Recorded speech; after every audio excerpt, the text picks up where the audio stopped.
नमस्कार साथियों, right civil services के प्लेटफॉर्म पे आपका हार्दिक स्वागत है। मैं हूं सिद्धार्थ और आज हम बात करने जा रहे हैं पीएसआई टेस्ट सीरीज़ के ऊपर। साथियों, जैसा कि आप सभी को पता है कि 20 जुलाई से हमारी टेस्ट सीरीज़ शुरू हो चुकी है। उसका पहला टेस्ट भी कंडक्ट हो चुका है, दूसरा भी हो चुका है अभी पिछले रविवार को। तो आज इसी क्रम में हम पहले टेस्ट का जो सॉल्यूशन है वो देखने जा रहे हैं। ठीक है, तो बिना देर किए हुए अपन चलते हैं। सबसे पहले तो उसका सिलेबस देखते हैं। सिलेबस में यही है, राजस्थान के इतिहास में प्रमुख घटनाएं हैं।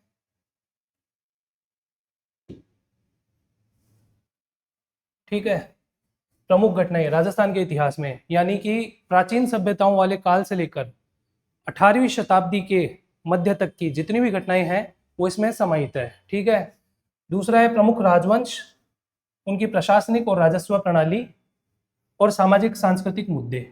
ठीक है, दूसरा टॉपिक है स्वतंत्रता आंदोलन, राजनीतिक जागृति और एकीकरण। तो इसके अंदर स्वतंत्रता आंदोलन तो है ही है, साथ ही साथ राजनीतिक जागृति के अंदर हमें वो सारे टॉपिक करने पड़ेंगे जैसे कि प्रजामंडल आंदोलन हुआ, जनजातीय आंदोलन हुए, कृषक आंदोलन हुए इत्यादि। ठीक है, और एकीकरण 1947 के बाद में राजस्थान में कितने ठिकाने थे, कितनी रियासतें थी, कैसे उनका एकीकरण हुआ, कितने चरण हुए, उनसे संबंधित प्रश्नों का इसमें आपको मिलेगा। तीसरा है वास्तुकला की प्रमुख विशेषता, किले और स्मारक। ठीक है, तो 70 क्वेश्चन तो इससे आएंगे टेस्ट के अंदर। फिर है करंट अफेयर, जिससे 10 क्वेश्चन हमने पूछे हैं। इकोनॉमिक सर्वे है, उससे भी 10 क्वेश्चन है। और मैथ एंड रीजनिंग, तो उससे भी 10 क्वेश्चन है। तो आइए चलते हैं आगे, पहले क्वेश्चन से शुरू करते हैं। ठीक है, पहला क्वेश्चन है राजस्थान में पुरा पाषाण काल के स्थलों के संदर्भ में निम्नलिखित कथनों पर विचार करें। ठीक है, 3 कथन दिए हुए हैं, हमें बताना है कौन से सही है कौन से गलत है। तो पहला है इंद्रगढ़ कोटा निम्न पुरा पाषाण काल का स्थल है। ठीक है, जहां सीए हैकर द्वारा उत्खनन किया गया है। ठीक है, दूसरा है मध्य पुरा पाषाण काल के औजार जैसे स्क्रैपर, पॉइंटर बनास नदी तंत्र की वागन और कड़माली घाटियों से प्राप्त हुए हैं। और तीसरा है उच्च पुरा पाषाण काल के स्थल तिलवाड़ा और बूढ़ा पुष्कर से संबंधित है। ठीक है, तो प्रश्न में हमें सबसे पहले क्या पढ़ना है, ये पढ़ना है पूछा क्या गया है, पुरा पाषाण काल। ठीक है, तो साथियों जब इतिहास का हम काल निर्धारण करते हैं, विद्वानों ने जब इसका काल निर्धारण किया था तो प्राचीन सभ्यताएं कैसे कैसे बनी उनका एक पूरा काल दिया हुआ है। तो सबसे पहले उसमें आता है स्टोन एज यानी पाषाण युग। पाषाण युग के भी 3 पार्ट दिए हुए हैं, पुरा पाषाण काल, मध्य पाषाण काल, नव पाषाण काल। ठीक है, तो अपना जो प्रश्न है वो पुरा पाषाण काल से है। ठीक है, तो पुरा पाषाण काल के भी आगे चल के 3 पार्ट हुए हैं। पहला है निम्न पुरा पाषाण, दूसरा है मध्य पुरा पाषाण और तीसरा है उच्च पुरा पाषाण।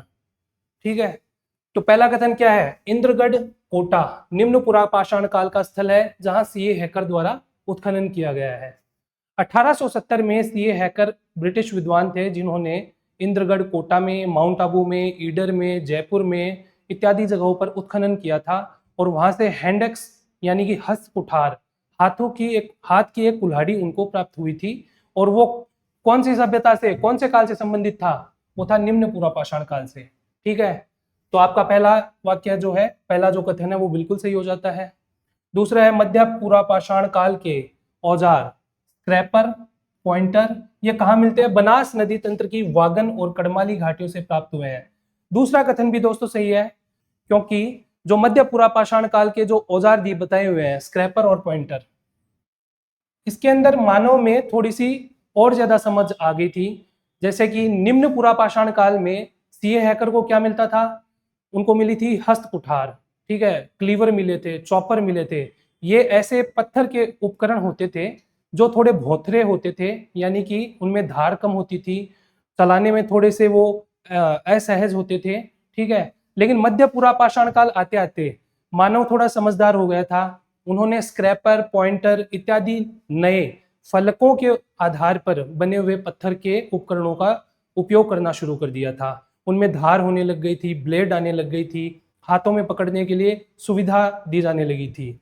ठीक है, तो दूसरा जो ये अपना कथन है ये भी सही है। तीसरा है उच्च पुरा पाषाण काल के स्थल तिलवाड़ा बाड़मेर और बूढ़ा पुष्कर अजमेर में मिलते हैं। तीनों के तीनों कथन सही है, ठीक है। तो ऑप्शन क्या हो जाएगा, उपरोक्त सभी। आप जब पढ़ेंगे प्राचीन सभ्यताओं वाला जो टॉपिक है, ठीक है, तो वो आप जब राजस्थान हिंदी ग्रंथ अकादमी की बुक से पढ़ते हैं या फिर किसी ऑथेंटिक सोर्स से पढ़ते हैं, तो वहां पे आपको ये ऐसे के ऐसे मिल जाएंगे कथन आपको, ठीक है। इससे आपको फायदा ये होगा कि जैसा कि आप सभी को पता है, जैसे आरएस में हुआ प्रीलिम्स या फिर आरएस मेंस हुआ हो या फर्स्ट ग्रेड का जो पेपर हुआ है, इन तीनों के तीनों पेपर का लेवल आरपीएससी ने बहुत उच्च किया हुआ है, ठीक है। तो हमें हमारी जो तैयारी है उसको भी उसी दिशा में ले जाने की आवश्यकता है।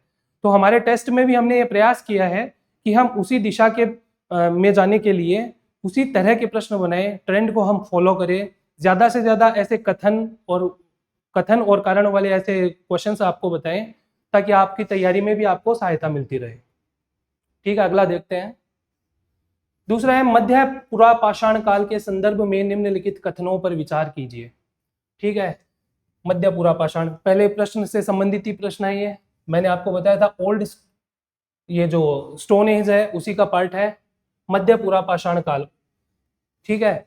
इसकी समयावधि बताइए 50,000 से 20,000 साल पूर्व तक की, पहला कथन ये है। दूसरा है, इसके जो प्रमुख औजार है वो स्क्रैपर है, पॉइंटर है। और तीसरा, लूनी नदी तंत्र में समदड़ी और बड़ी धानी इसके प्रमुख स्थल है, ठीक है। दोस्तों, पूरा पाषाण काल है जो उसकी जो कालावधि मानी जाती है वो मानी जाती है 5 लाख साल से 10,000 साल पूर्व तक, ठीक है। तो जो निम्न पूरा पाषाण काल है उसकी जो कालावधि मानी जाती है 5 लाख साल से 50,000 साल पूर्व तक, ठीक है। और जो मध्य है, मध्य पूरा पाषाण काल, उसकी मानी जाती है 50,000 साल से 20,000 साल पूर्व तक। और जो उच्च पूरा पाषाण काल है उसकी जो अवधि मानी जाती है वो 20,000 साल से 10,000 साल पूर्व तक मानी जाती है, ठीक है। तो इस समय जब निम्न पुरा पाषाण काल का समय था, मानव थोड़ा कम सभ्य था, ठीक है, वो शिकारी था, संग्रह करता था, खेती वगैरह से तो बहुत दूर दूर तक कोई नाता रिश्ता ही नहीं था, ठीक है। तो इस समय में मानव ऐसे पाषाण के उपकरण बनाता था जो सुविधा युक्त नहीं होते थे, ठीक है, वो भोथरे होते थे, यानी उनमें धार नहीं होती थी, ठीक है। फिर आता है मध्य पुरा पाषाण काल, इसमें थोड़ा सा सभ्यता की ओर मानव अग्रसर होता है, ठीक है। पहली बार वो उपकरणों को सहजता पूर्वक बनाता है, धारदार बनाता है, जिसके दोनों तरफ फलक होते हैं, ऐसे उपकरण बनाता है जैसे स्क्रैपर, पॉइंटर, ठीक है। और तीसरा जो है उच्च पुरा पाषाण काल, ठीक है, इसमें जो मानव है वो खेती की तरफ अग्रसर होता हुआ दिखाई देता है, ठीक है। धीरे धीरे आगे चल के समाज में वर्गीकरण भी होने लगता है, इस काल के बाद में समाज बनने लगता है, राज्य बनने लगता है, वो बात की अवधारणाएं हैं जो आपको आगे के कालों में प्राप्त होती है। जैसे पाषाण काल के बाद में ताम्र पाषाण काल आता है, फिर कांस्य युग आता है, फिर उसके बाद में लौह युग आता है। तो प्राचीन सभ्यता वाला जब अपन टॉपिक पढ़ते हैं तो हमें बहुत ध्यान से, बहुत धीरज से उस टॉपिक को पढ़ना चाहिए, समझते हुए आगे बढ़ना चाहिए ताकि हमारे सारे प्रश्न सही हो, ठीक है। तो तीनों के तीनों अपने जो ये कथन है कि 50,000 साल से 20,000 वर्ष पूर्व तक मानी जाती है, बिल्कुल सही है। दूसरा है, इसके जो प्रमुख औजार है स्क्रैपर और पॉइंटर, ये भी सही है। और तीसरा, लूनी नदी में समदड़ी और बड़ी धानी मध्य पुरा पाषाण काल के प्रमुख स्थल है, ठीक है। लूनी नदी तंत्र जो है इसको प्रोफेसर वीएन मिश्र ने लूनी उद्योग भी कहा है या लूनी इंडस्ट्री भी कहा है। क्यों कहा है? क्योंकि इस टाइम मध्य पुरा पाषाण काल के युग के लूनी नदी की सहायक नदियां जैसे जोजड़ी, गुहिया, और यहाँ पर इनको बड़ी मात्रा में मध्य पुरा पाषाण काल के स्थल प्राप्त होते हैं, ठीक है। तो वीएन मिश्र ने इसको क्या बोला? वीएन मिश्र ने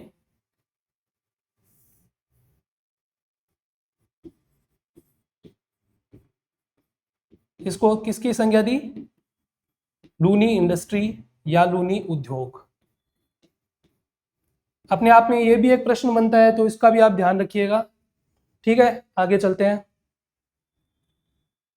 तीसरा है, राजस्थान में शैल चित्रकला का विकास ऊपरी पुरा पाषाण काल से लेकर मध्यकाल तक हुआ है। ऊपरी पुरा पाषाण काल मतलब अपर पैलियोलिथिक एज से लेकर मध्यकाल तक यानी मिडाइवल तक हुआ है। पहला अपना कथन यह है। दूसरा है प्रथम शैलचित्र 1953 में डॉक्टर विष्णु श्रीधर वाकणकर द्वारा दर्रा में खोजा गया था। और तीसरा है आलनिया नदी के किनारे स्थित शैलाश्रय स्थल राजस्थान में शैल चित्रों का सबसे बड़ा केंद्र है। ठीक है, राजस्थान में शैल चित्र परंपरा अगर अपन देखते हैं तो सबसे पहले जो चित्र पाए जाते हैं वो इसी काल के पाए जाते हैं, क्योंकि मानव में अब थोड़ी समझ विकसित हो गई थी, वो खेती की ओर अग्रसर हो रहा था, उसमें वर्गीकरण प्रारंभ हो गया था, समाज बनने लगा था। ठीक है, तो सभ्यता के आने से मानव में थोड़ी सी बुद्धि जागृत हुई और उन्हें पत्थरों के ऊपर जगह जगह चित्र बनाए थे, उन्हीं को शैल चित्र कहा जाता है। अगर पूरे भारतवर्ष की बात करें तो ऐसे सबसे पहले चित्र मिलते हैं भीमबेटका से, और अगर राजस्थान की बात करें तो चंबल नदी घाटी से बहुत चित्र प्राप्त होते हैं। आलनिया नदी से, जैसा कि तीसरे कथन में दिया हुआ ही है, ये चंबल की सहायक नदी है, यहाँ से भी बहुत सारे चित्र प्राप्त होते हैं। फिर बैराट से प्राप्त होते हैं, माउंट आबू से प्राप्त होते हैं, जयपुर से प्राप्त होते हैं। ठीक है, तो अपना जो पहला कथन है वो बिल्कुल सही है। शैल चित्रकला का विकास ऊपरी पुरा पाषाण काल से लेकर मध्यकाल तक हुआ है। दूसरा है प्रथम शैल चित्र 1953 में डॉक्टर विष्णु श्रीधर वाकणकर द्वारा दर्रा में खोजा गया था। राजस्थान हिंदी ग्रंथ अकादमी की बुक में आपको पहले पन्ने पर ये तथ्य आपको वहां से मिल जाएगा। और तीसरा है आलनिया नदी के किनारे शैलाश्रय स्थल राजस्थान में शैल चित्रों का सबसे बड़ा केंद्र है। ऐसा उल्लेख दोस्तों कहीं पर भी नहीं मिलता है कि आलनिया नदी के किनारे जो शैल चित्र मिलते हैं, जो उनका भंडार मिलता है वो राजस्थान में सबसे बड़ा है। हाँ, वहां मिलते जरूर है लेकिन सबसे बड़ा भंडार है ऐसा बिल्कुल नहीं है। तो इसमें क्या हो जाएगा, 1 और 2 हो जाएंगे। ठीक है, आगे चलते हैं। कालीबंगा के संदर्भ में निम्नलिखित में से कौन सा कथन सही नहीं है? ठीक है, अपने को बताना है। पहला है यह स्थल राजस्थान में स्थित है, बिल्कुल सही है, राजस्थान में स्थित है। यहाँ पर प्राप्त कब्रिस्तान शवाधान की विभिन्न पद्धतियों को दर्शाते हैं, बिल्कुल। यहाँ पर युग्म शवाधान के भी आपको साक्ष्य प्राप्त होते हैं, दाह संस्कार के भी साक्ष्य प्राप्त होते हैं, और मृतक को भूमि में गाड़ने के संस्कार है वहाँ, उसके साक्ष्य भी प्राप्त होते हैं। तो दूसरा कथन भी बिल्कुल सही है। तीसरा है कालीबंगा से लकड़ी की जल निकासी प्रणाली प्राप्त हुई है, बिल्कुल प्राप्त हुई है। और भी बहुत सारी चीजें प्राप्त होती है। कालीबंगा आपको जैसे पता ही होगा कि हड़प्पा का एक प्रमुख नगर था, यहाँ से अग्निवेदियां प्राप्त हुई है, जूते हुए खेत के साक्ष्य प्राप्त होते हैं। ठीक है, इसी प्रकार इसी क्रम में लकड़ी की जल निकासी प्रणाली भी प्राप्त हुई है। और चौथा है इस स्थल का मुख्य उपयोग व्यापारिक केंद्र के रूप में होता था। ठीक है, जो ये चौथा तथ्य है ऐसा कहीं उल्लेख नहीं प्राप्त होता है। कालीबंगा को राजस्थान में सबसे बड़ा हड़प्पा स्थल होने का गौरव प्राप्त है। ठीक है, और दूसरी बड़ी बात क्या है कि यहाँ से व्यापार के कोई भी साक्ष्य प्राप्त नहीं होते हैं, तो व्यापारिक केंद्र होने का कोई सवाल ही नहीं उठता है। तो अपना ऑप्शन क्या हो जाएगा, डी। आगे चलते हैं। फिर है सौंधी सभ्यता के बारे में निम्नलिखित में से कौन सा कथन सही नहीं है? ठीक है, तो मित्रों सबसे पहले आप सबको ये वाला जो प्रश्न है, प्रश्न में ये वाला जो पॉइंट होता है उसको बहुत बड़े ध्यान से पढ़ने की आवश्यकता होती है। कई बार अपने को प्रश्न आते रहते हैं, फिर उसके बावजूद भी अपन प्रश्न को सॉल्व नहीं कर पाते हैं। क्यों नहीं कर पाते हैं? क्योंकि हम यहाँ पर पढ़ के ही नहीं जाते हैं, हमें लगता है कि सही पूछा है या गलत पूछा है। ठीक है, तो पहला इसमें ऑप्शन है, इसे कालीबंगा प्रथम के नाम से भी जाना जाता है, बिल्कुल, क्योंकि यह हड़प्पा कालीन सभ्यता ही थी तो इसको कालीबंगा प्रथम नाम दिया गया था, क्योंकि ये हनुमानगढ़ गंगानगर क्षेत्र से भी प्राप्त होती है, इसके जो स्थल है राजस्थान में, तो इसलिए इसे कालीबंगा प्रथम नाम दिया गया था। बिल्कुल सही है, तो ये वाला होगा सही। दूसरा है इस सभ्यता का मुख्य विकास ग्रामीण क्षेत्रों में हुआ है, बिल्कुल। आज भी जो इसके स्थल है वो ग्रामीण क्षेत्र ही है, तो उस समय भी ऐसे माना जाता है कि वो ग्रामीण क्षेत्रों में ही इसका विकास हुआ है। तीसरा है यहाँ प्राप्त खिलौना गाड़ी मछली और पीपल के पत्तों की आकृतियों से सुसज्जित थी, बिल्कुल सही है। ठीक है, तीनों की तीनों तथ्य बिल्कुल सही है। चौथा है इस सभ्यता के केवल राजस्थान में ही स्थल मिले, ये वाला गलत है। ठीक है, क्योंकि इसके जो स्थल है वो आपको पंजाब से भी मिलते हैं, हरियाणा से भी मिलते हैं और राजस्थान से भी मिलते हैं, और इसका जो सबसे बड़ा स्थल है वो हरियाणा से प्राप्त होता है।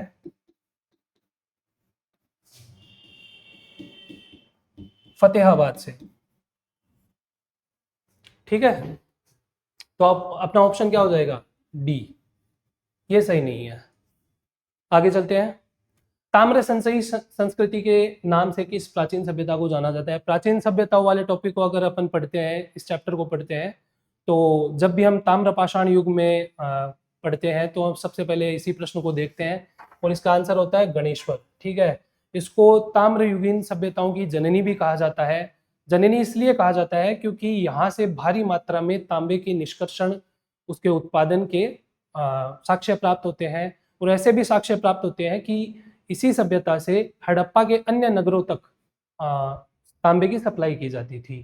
ठीक है, तो थोड़े और फैक्ट भी देख के जाना होता है तो देख सकते हैं। जैसे इसका जो उत्खनन किया था वो आरसी अग्रवाल ने किया था 1977-78 में। ठीक है, मैं थोड़ा लिख देता हूँ, आरसी अग्रवाल। ठीक है, आहड़ जो है, आहड़ का जो उत्खनन किया था 1953 में किया था, यह भी बहुत महत्वपूर्ण है, अक्षय कीर्ति व्यास ने। ठीक है, जिसमें उनके साथ में आरसी अग्रवाल भी थे, एचडी सांकलिया भी थे। गिलुंड जो है वो 1500 ईसा पूर्व की सभ्यता है जो कि बनास नदी के किनारे पर है।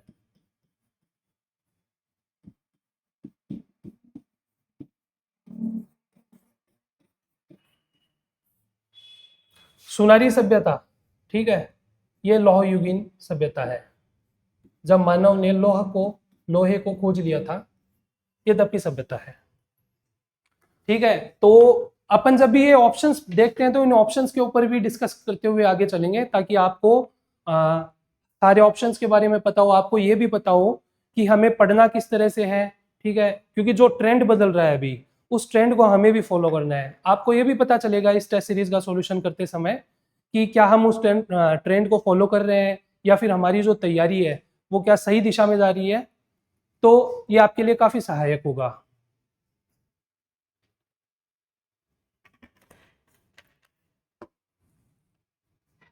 आगे चलते हैं। मध्यकालीन राजस्थान में लगाए जाने वाले करों व लाख के संदर्भ में कितने कथन असत्य है?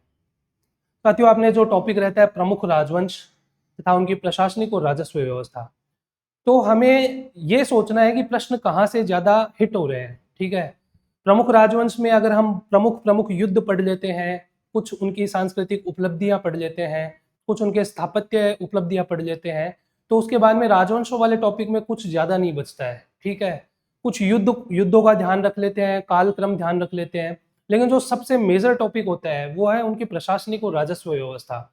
हर एग्जाम में यहाँ से प्रश्न हिट हो रहे हैं, यहाँ से प्रश्न आ रहे हैं, और इस एग्जाम में भी यहाँ से सीधे सीधे प्रश्न आएंगे। ठीक है, SI 2021 में जो पेपर आए थे, इस बार उम्मीद मत रखना कि वैसे पेपर आएंगे, सीधा सीधा प्रश्न कोई नहीं पूछेगा। इस बार बहुत डीप डाउन आपको पढ़ना पड़ेगा, और डीप डाउन पढ़ने के लिए आपको क्या करना होगा कि ऑथेंटिक सोर्सेज से पढ़ाई करनी होगी और टेस्ट सीरीज में लगातार आपको पार्टिसिपेट करना होगा। तो पहला ये जो 7वां प्रश्न ये देख लेते हैं, ये करों और लाख के संदर्भ में है। हमें यह बताना है कि कौन सा कथन असत्य है। जाजमकर क्या होता था कि भूमि के विक्रय पर वसूली जाने वाली लाग। ठीक है, दूसरा है सिंगोटी, मवेशियों के विक्रय के समय वसूली जाने वाली लाग। तीसरा है गनीम बराड़, ये युद्ध कर, और दान, धार्मिक कर। हमें बताने कौन से कथन असत्य है या कितने कथन असत्य है। देखिए, जो कितने कथन असत्य है ये वाला ट्रेंड यूपीएससी लेके आई थी, और राजस्थान में भी ये ट्रेंड फॉलो हुआ था। हो सकता है ऐसे प्रश्न भी आ जाए। इस प्रकृति में प्रश्न आने पर हमें परेशान नहीं होना है, कंफ्यूज नहीं होना है। हमें सिर्फ इतने बताने हैं कि कितने कथन असत्य है। अगर 2 है तो 2 कथन असत्य है, 3 है तो 3 कथन असत्य है। तो पहला है जाजमकर, ये भूमि के विक्रय पर वसूली जाने वाली लाग थी, बिल्कुल सही है। सिंगोटी एक ऐसा कर था जो मवेशी के विक्रय से संबंधित कर था, उस समय यह वसूला जाता था। गनीम बराड़ एक युद्ध कर होता था, जब राजा युद्ध पर जाता था तो गनीम बराड़ सामंतों द्वारा राजा को चुकाया जाता था। चौथा है दान को बताया है धार्मिक कर से सुमिलित करते हुए, और ऐसे दान ऐसा लगता है जैसे दान शब्द से बनाओ, लेकिन ऐसा बिल्कुल नहीं है। मारवाड़ और मेवाड़ राज्यों के अंदर दान वो कर होता था जो आयात निर्यात पर लगा करता था, तथा यह जो कर है वो मंडपिका नामक, यानी कि जो आज के समय के चुंगी घर होते हैं तो उस समय होती थी मंडपिका, तो वहां पर यह कर दिया जाता था। मैं लिख देता हूं थोड़ा सा, आयात निर्यात कर कहाँ चुकाया जाता था, ये मंडपिका पर। और मंडपिका क्या होती है,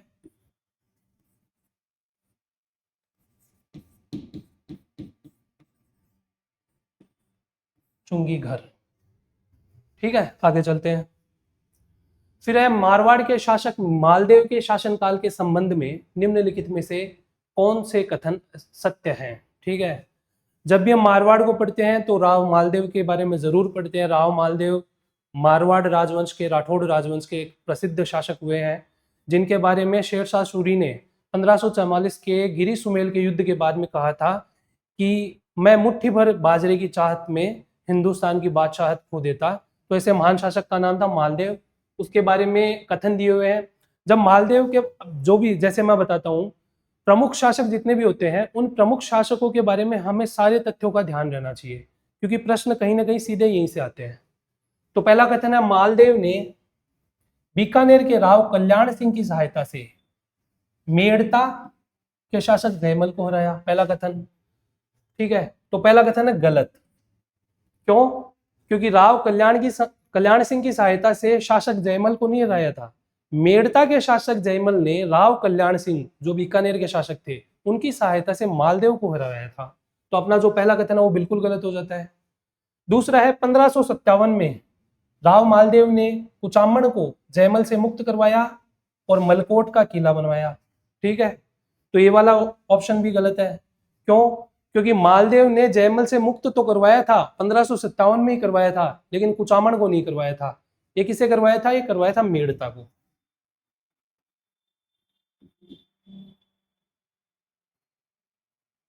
ठीक है, और यहां पर मलकोट का किला बनवाया था। तीसरा है, किंवदंतियों के अनुसार मालदेव ने 18 युद्ध जीते थे। यह भी बिल्कुल गलत है। ऐसा माना जाता है कि मालदेव ने अपने जीवन काल में 52 युद्ध जीते थे।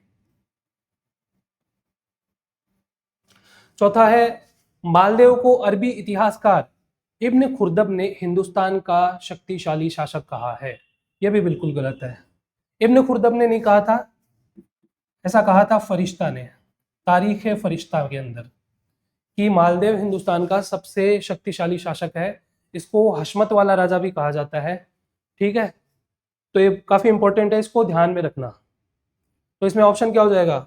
सी, उपरोक्त में से कोई नहीं।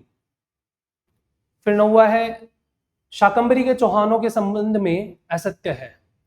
तो पहला कथन है, अर्णोराज ने गजनवियों को परास्त किया था। अर्णोराज कौन थे? ये अजय राज के बेटे थे, जिन्होंने अजय मेरू नगर की स्थापना की थी, आधुनिक अजमेर की स्थापना की थी। तो उनके बेटे थे अर्णोराज, जिन्होंने गजनवियों को परास्त किया था। बिल्कुल सही है, तुरुष्कों को इन्होंने परास्त किया था। दूसरा है, विग्रहराज चतुर्थ ने तोमरों को पराजित कर दिल्ली पर अधिकार कर लिया। ठीक है, विग्रहराज चतुर्थ, इनको कवि बांधव भी कहते थे।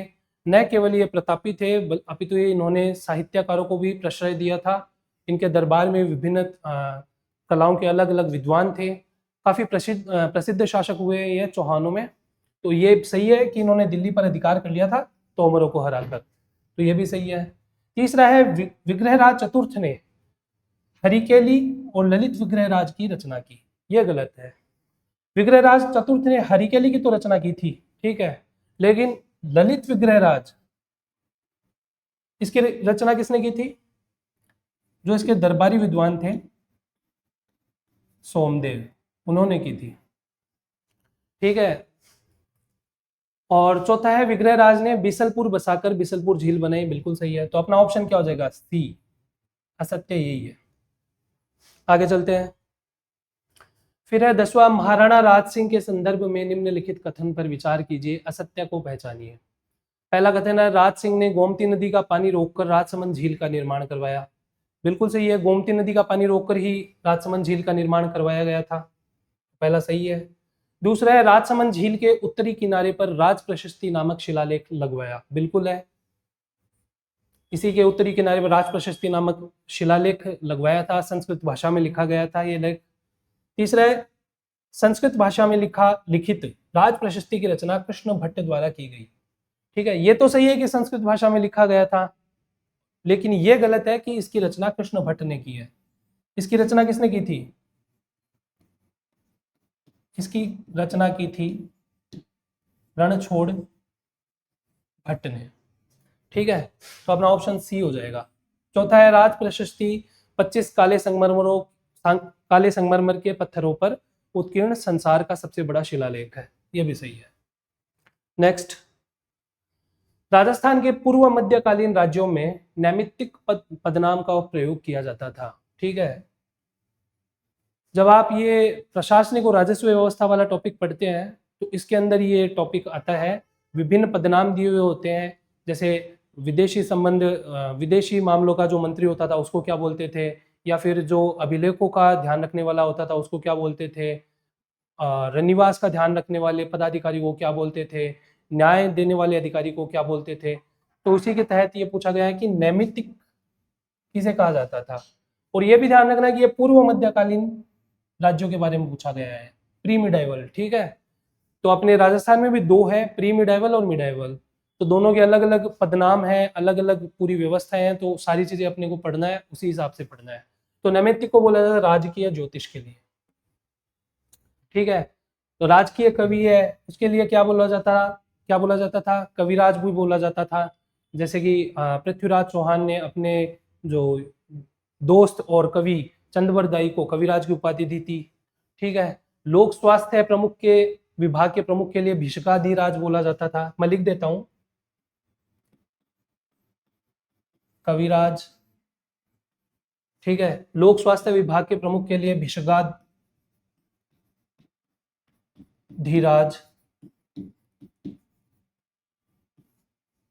ठीक है, और मुख्य न्यायिक अधिकारी के लिए महादंड नायक।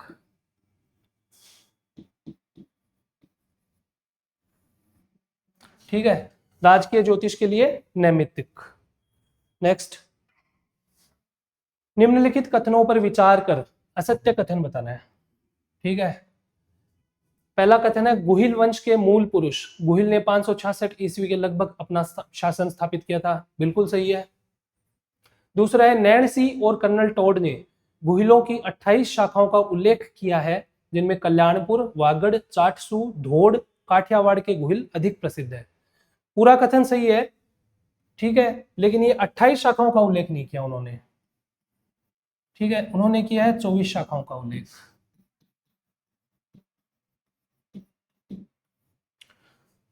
तो अपना जो दूसरा कथन है वो हो जाएगा गलत। तीसरे और चौथा भी देख लेते हैं। शिलालेखों के अनुसार शील, अपराजित, भर्तृभट्ट, अल्लट, नरवाहन, शक्ति, कुमार, विजय सिंह आदि गुहिल के उत्तराधिकारी थे। और चौथा है उपयुक्त सभी कथन असत्य है, तो ये तो गलत है। नैणसी और कर्नल टोड ने गुहिलों की 24 शाखाओं का उल्लेख किया था। उन्होंने बताया था कि गुहिलों की 24 शाखाएं हैं जो अलग अलग स्थानों पर निवास कर रही है, उनका अलग अलग जगहों पर और शासन चल रहा है। ठीक है, अब आप लोग ये सोच देखना, जब आप कथन पढ़ो ना तो पूरे फैक्ट में से सारी चीजें सही है, लेकिन सिर्फ ये बदल दिया गया। ऐसा सेम हुआ था आरएस प्रीलिम्स के पेपर में, जब वहां पर एक कथन आया था कि विजय सिंह पथिक बिजोलिया आंदोलन की रूपरेखा बताने के लिए महात्मा गांधी से मिले थे, मिलने के लिए मुंबई गए थे, जबकि वो गए तो वर्धा थे, लेकिन वहां पर लिख दिया गया मुंबई। और बहुत लोगों का ये इस कथन की वजह से प्रश्न गलत हुआ था। तो हमें ऐसे प्रश्न आने की पूरी पूरी उम्मीद है, और हमें पूरे फुल माइंड के साथ में, माइंडफुलनेस के साथ में ऐसे प्रश्नों को सॉल्व करना है। ठीक है, तो इसमें हो जाएगा बी। आगे चलते हैं। मंडन द्वारा लिखित ग्रंथ। ठीक है, राणा कुंभा के ये दरबारी विद्वान थे, बहुत बड़े आर्किटेक्ट थे। इन्होंने कुछ ग्रंथ लिखे थे, प्रश्न उसी से संबंधित है। पहला है देवमूर्ति प्रकरण, वास्तु मंजरी, वास्तुसार, वास्तु राज वल्लभम, प्रासाद मंडनम, वास्तुशास्त्रम, वास्तु मंडनम। और तीसरा है विश्व वल्लभ मुहूर्तमाला। तो ए और बी तो सही है, मंडन द्वारा लिखित ही है। ठीक है, विश्व वल्लभ जो ग्रंथ है वो जल संचय प्रणाली,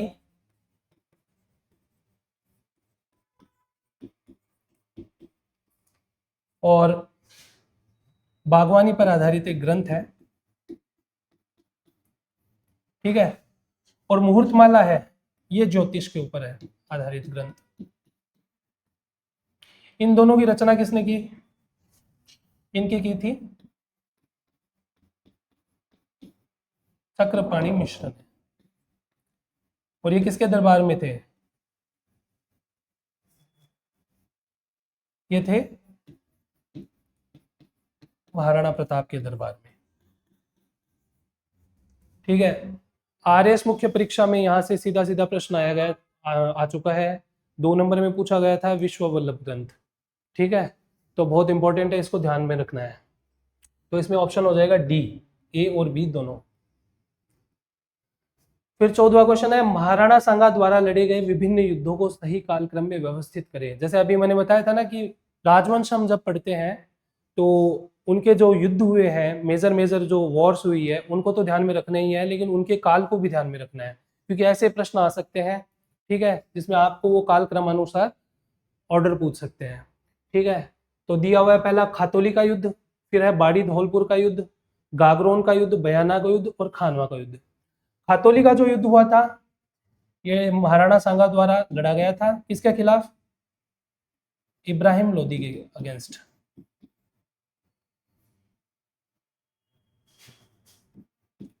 ठीक है, जिसमें लोदी की हार हुई थी। बाड़ी धौलपुर का जो युद्ध है वो भी इसी के विरुद्ध लड़ा गया था, इसमें भी इब्राहिम लोदी की हार हुई थी और निर्णायक हार हुई थी। फिर है गागरोन का युद्ध। अच्छा, जो खातोली का युद्ध हुआ है ये 1517 में हुआ था। बाड़ी धौलपुर का युद्ध है ये 1518 में हुआ था।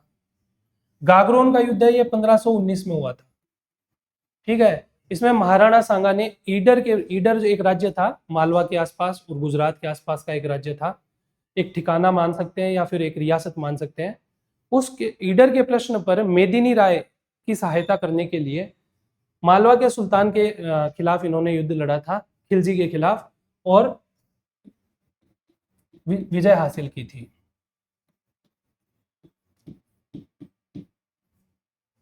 फिर है बयाना का युद्ध, ये होता है 1527 में। किसके विरुद्ध होता है ये बाबर के विरुद्ध होता है। लेकिन यह युद्ध, इस युद्ध का कोई निर्णय नहीं निकल पाया था, यह युद्ध अनिर्णायक रहा। तो एक और युद्ध हुआ फिर, और वो हुआ है 17 मार्च 1527 खानवा के मैदान में बाबर के विरुद्ध। और ये ऐतिहासिक युद्ध है, क्योंकि इस युद्ध के बाद में महाराणा सांगा और राजपूत संघ की तो हार हुई ही हुई, लेकिन इस युद्ध के बाद में भारत में मुगल वंश की नींव पड़ गई थी, ठीक है। तो क्रम क्या हो गया? 1517, 18, 19, 27, 17 मार्च 1527, 1, 2, 3, 4, 5, डी। नेक्स्ट, राजस्थान के एक राज्य का वह कौन सा शासक था जिसने बनारस हिंदू विश्वविद्यालय की स्थापना में महत्वपूर्ण भूमिका निभाई थी? तो इसके लिए माधो सिंह द्वितीय है, ठीक है, जयपुर के राजा थे, और इनको बब्बर शेर भी कहा जाता था। वैसे तो ये स्पेशल फैक्ट है, ध्यान रखने की जरूरत नहीं है, लेकिन अभी सॉल्व कर रहे हैं तो मैं आपको बता देता हूं। इसका उत्तर होगा माधो सिंह द्वितीय। फिर है, राजस्थान के प्रारंभिक मध्यकाल के राज्यों में अक्षपटलिक की जिम्मेदारी थी, यानी अक्षपटलिक नाम का जो पदाधिकारी था वो क्या करता था? ठीक है, पहला ऑप्शन है मुख्य कोषपाल के रूप में काम करना, नहीं। दूसरा है मुख्य लेखाधिकारी के रूप में काम करना, बिल्कुल सही है, ठीक है। ये अभिलेखों की सुरक्षा का जो काम होता था वो अक्षपटलिक के पास थी, ठीक है। तो ऑप्शन क्या हो जाएगा? बी। विदेश मंत्री कौन होता था? सांधी विग्रहिक होता था। प्रधानमंत्री कौन होता था? अमात्य होता था। लिख देता हूं मैं,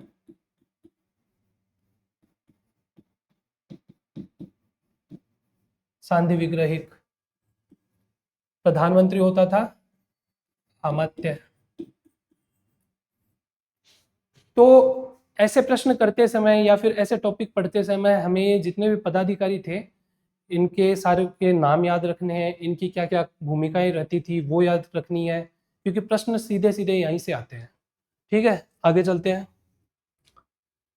मध्ययुगीन राजस्थान के सामाजिक आर्थिक जीवन के संदर्भ में पंचकुल है, ठीक है। तो मैं आपको बता देता हूं, पंचकुल एक ऐसी ग्रामीण परिषद होती थी जो प्रकृति में अर्ध सामाजिक होती थी, अर्ध राजनीतिक होती थी। ये भूमि से संबंधित काम देखती थी। राजा द्वारा दिए गए जितने भी आदेश होते थे उनको गाँवों के अंदर ये लागू करती थी। कुछ-कुछ न्याय की व्यवस्था का भी ये देखभाल किया करती थी। ठीक है? तो अपने को पूछा गया है कि पंचकुल क्या है इनमें से? ठीक है? उच्च वर्गों के लिए गुरुकुल नहीं, जाति पंचायत ये भी नहीं। ऑप्शन हो जाएगा सी, ग्रामीण परिषद।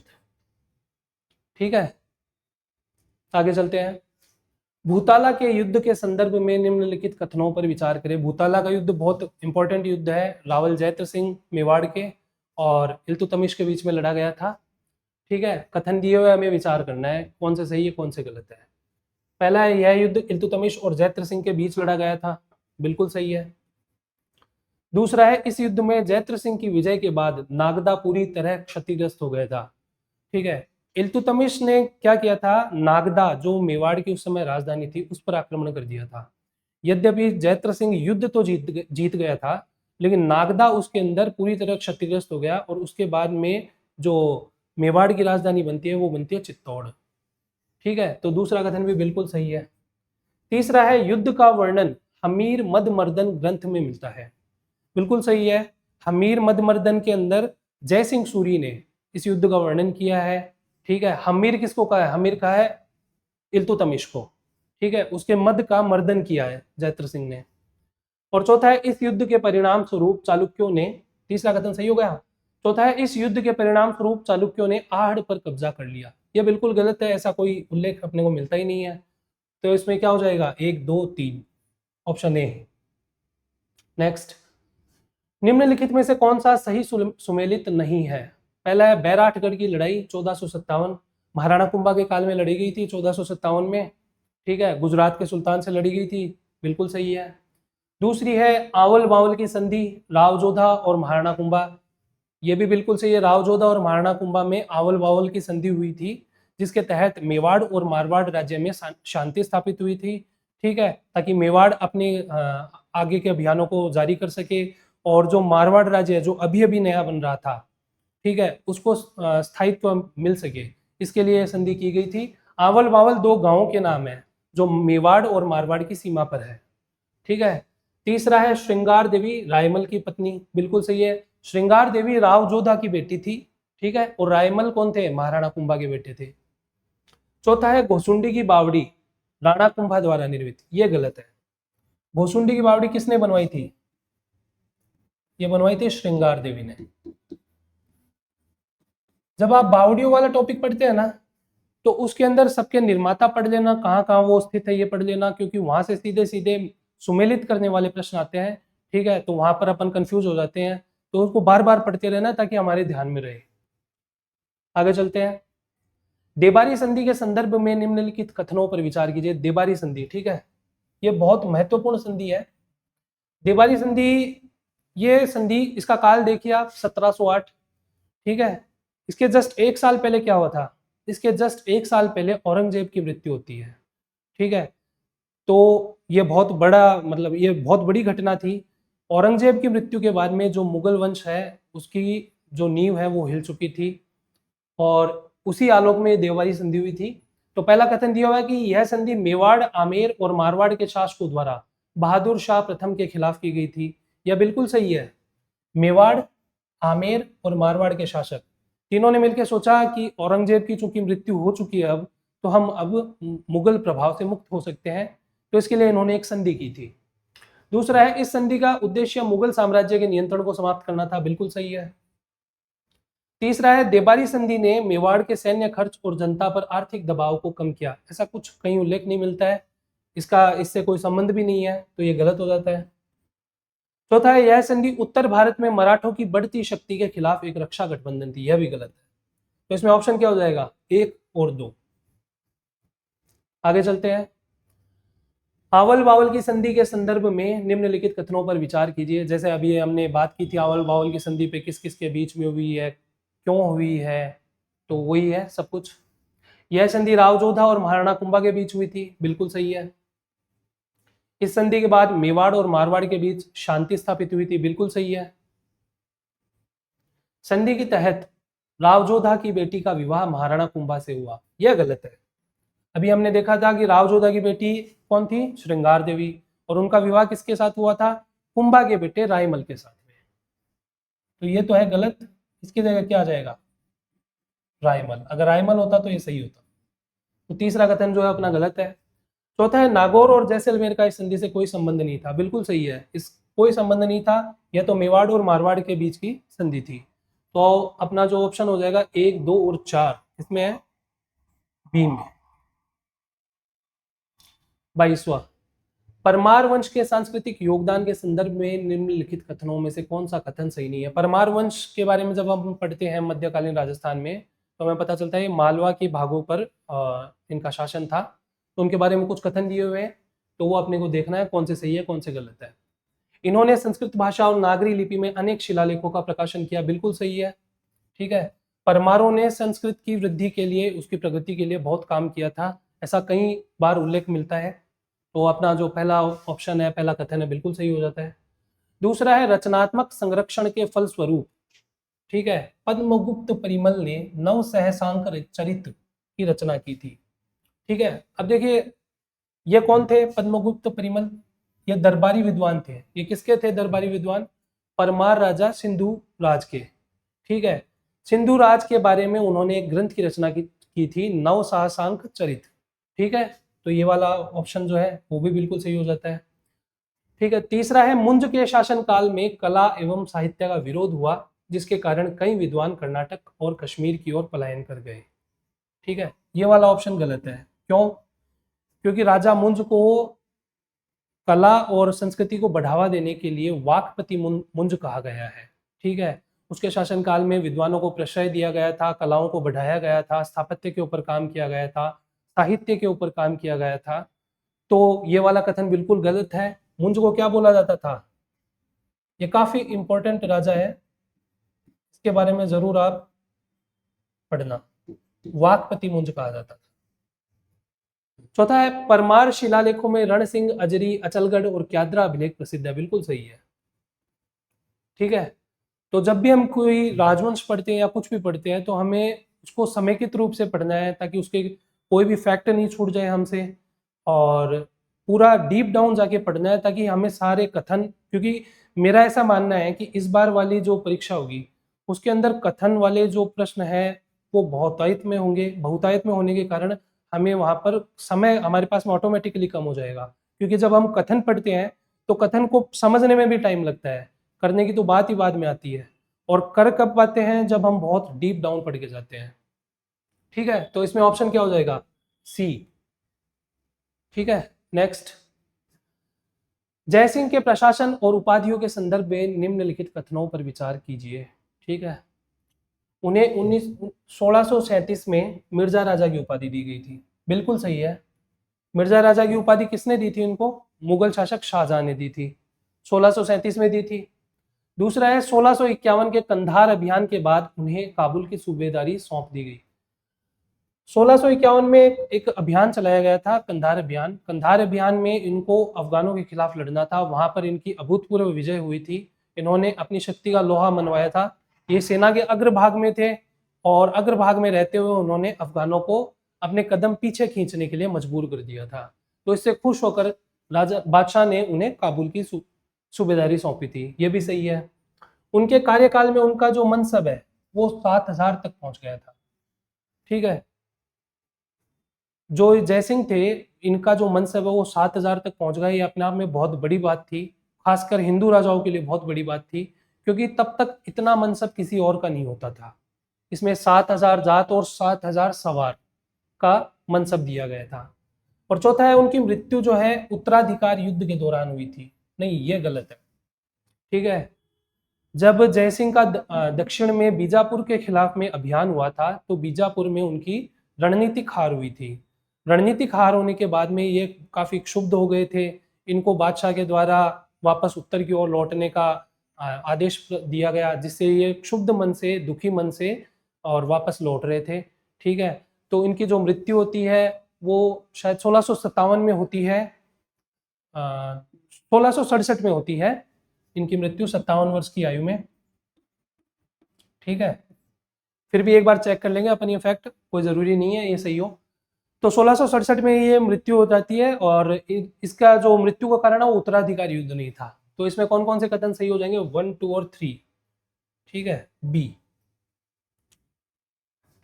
फिर है जयसिंह के समय ब्रज भाषा के कवि कुलपति मिश्र के संदर्भ में निम्नलिखित कथनों में से कौन से सही है, ठीक है।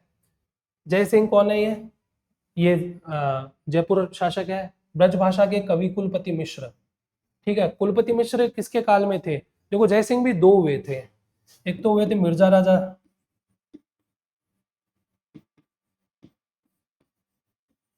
जयसिंह, ठीक है, और एक हुए हैं सवाई जयसिंह, और दोनों बहुत प्रसिद्ध हुए हैं, ठीक है। और बहुत बार इनमें हमें कंफ्यूजन देखने को मिलता है कि कौन से जयसिंह ने क्या किया था, कौन से जयसिंह को मनसब मिली है, कौन से जयसिंह ने नक्षत्र सारणी की रचना की है, वेदशाला बनवाई है। तो ये वाले जो जयसिंह है वो सवाई जयसिंह है, ठीक है। और इनके जो समय थे ब्रजभाषा के कवि थे कुलपति मिश्र, वो इनके दरबार में थे, ठीक है। कुलपति मिश्र कौन थे, ये बिहारी सतसई के जो लेखक थे ना, बिहारी लाल जी, उनके भांजे थे, ठीक है। और जो बिहारी सतसई के जो लेखक है बिहारी लाल जी, वो किनके काल में थे, वो मिर्जा राजा जयसिंह के काल में थे, ठीक है। तो आपने को ऐसे कनेक्ट करते हुए पढ़ना है ताकि चीजें अपन को ध्यान में रहे। तो इसमें हमने दिया हुआ कथन कि उन्होंने 52 पुस्तकें लिखी थी, ये बिल्कुल सही है। रस रहस्य और संग्राम सार जैसी रचनाएं की थी, बिल्कुल सही है। तीसरा है उन्होंने भक्ति निवृत्ति और धर्म प्रदीप का अनुवाद किया था। देखिए दोस्तों, भक्ति निवृत्ति और धर्म प्रदीप ये बहुत अच्छी पुस्तकें मानी जाती है जयसिंह के समय की, लेकिन इसका अनुवाद इन्होंने नहीं किया था, इसके जो लेखक है उसका कहीं उल्लेख नहीं आता है, ठीक है। और चौथा है कालिदास की कृतियों का हिंदी अनुवाद किया था, बिल्कुल सही है। तो 1, 2 और 4 ऑप्शन ए, ठीक है। तो ये जो कुलपति मिश्र है याद रखना, ये सवाई जयसिंह के समय के थे। नेक्स्ट, पंडित जगन्नाथ सम्राट के योगदान के संदर्भ में निम्नलिखित कथनों में से कौन सा कथन सही है। पंडित जगन्नाथ सम्राट, ठीक है, ये भी एक बहुत बड़े स्कॉलर थे, ठीक है। और इनके बारे में कथन दिए हुए हैं कि इन्होंने यूक्लिड के द एलिमेंट्स का अनुवाद किया था। यूक्लिड ने जो रेखा गणित और ज्यामिति की जो पुस्तक लिखी थी उसका इन्होंने अनुवाद किया था, तो पहला कथन बिल्कुल सही है। दूसरा है सिद्धांत सार कौस्तुभ और सिद्धांत सम्राट जैसी कृतियां लिखी थी, ठीक है। इनके 2 ग्रंथ प्राप्त होते हैं, सिद्धांत सार कौस्तुभ और सिद्धांत सम्राट, ठीक है। और तीसरा जो है, दूसरा कथन भी एकदम सही है। तीसरा जो है वे जयपुर के स्थापना दिवस के मुख्य पुजारी थे, ठीक है। क्योंकि ये राजगुरु की पदवी से सम्मानित थे, तो इन्हें ही जयपुर के स्थापना दिवस के मुख्य पुजारी के रूप में नियुक्त किया गया था, ये भी सही है। चौथा है सम्राट यंत्र और नाड़ी वलय यंत्र जैसे यंत्रों का निर्माण विद्याधर चक्रवर्ती के मार्गदर्शन में हुआ है, ये गलत है। क्यों, सम्राट यंत्र और नाड़ी वलय यंत्र ये दोनों क्या थी, सौर घड़ी थी, ठीक है। मैं लिख देता हूं,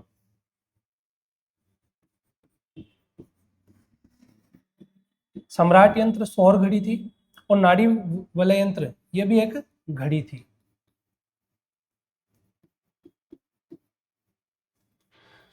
सम्राट यंत्र जो था वो एक ऐसा यंत्र था जो आज विश्व की सबसे सटीक सौर घड़ी मानी जाती है, ठीक है। इसका जो निर्माण करवाया है, इसकी जो स्थापना करवाई गई है, और साथ में नाड़ी वलय यंत्र की जो स्थापना करवाई गई है, ये इन्हीं द्वारा करवाई है, पंडित जगन्नाथ सम्राट द्वारा, ठीक है।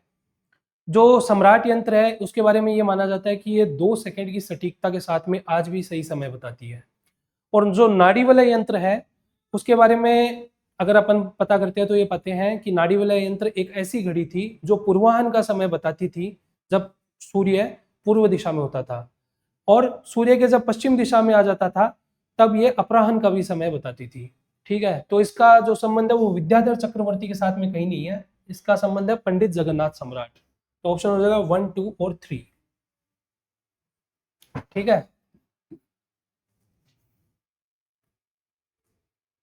26, जयपुर के स्थापत्य कला के संदर्भ में निम्नलिखित का सही मिलान करें। ऐसे सुमेलित करने वाले सवाल खूब आते हैं एग्जाम्स में।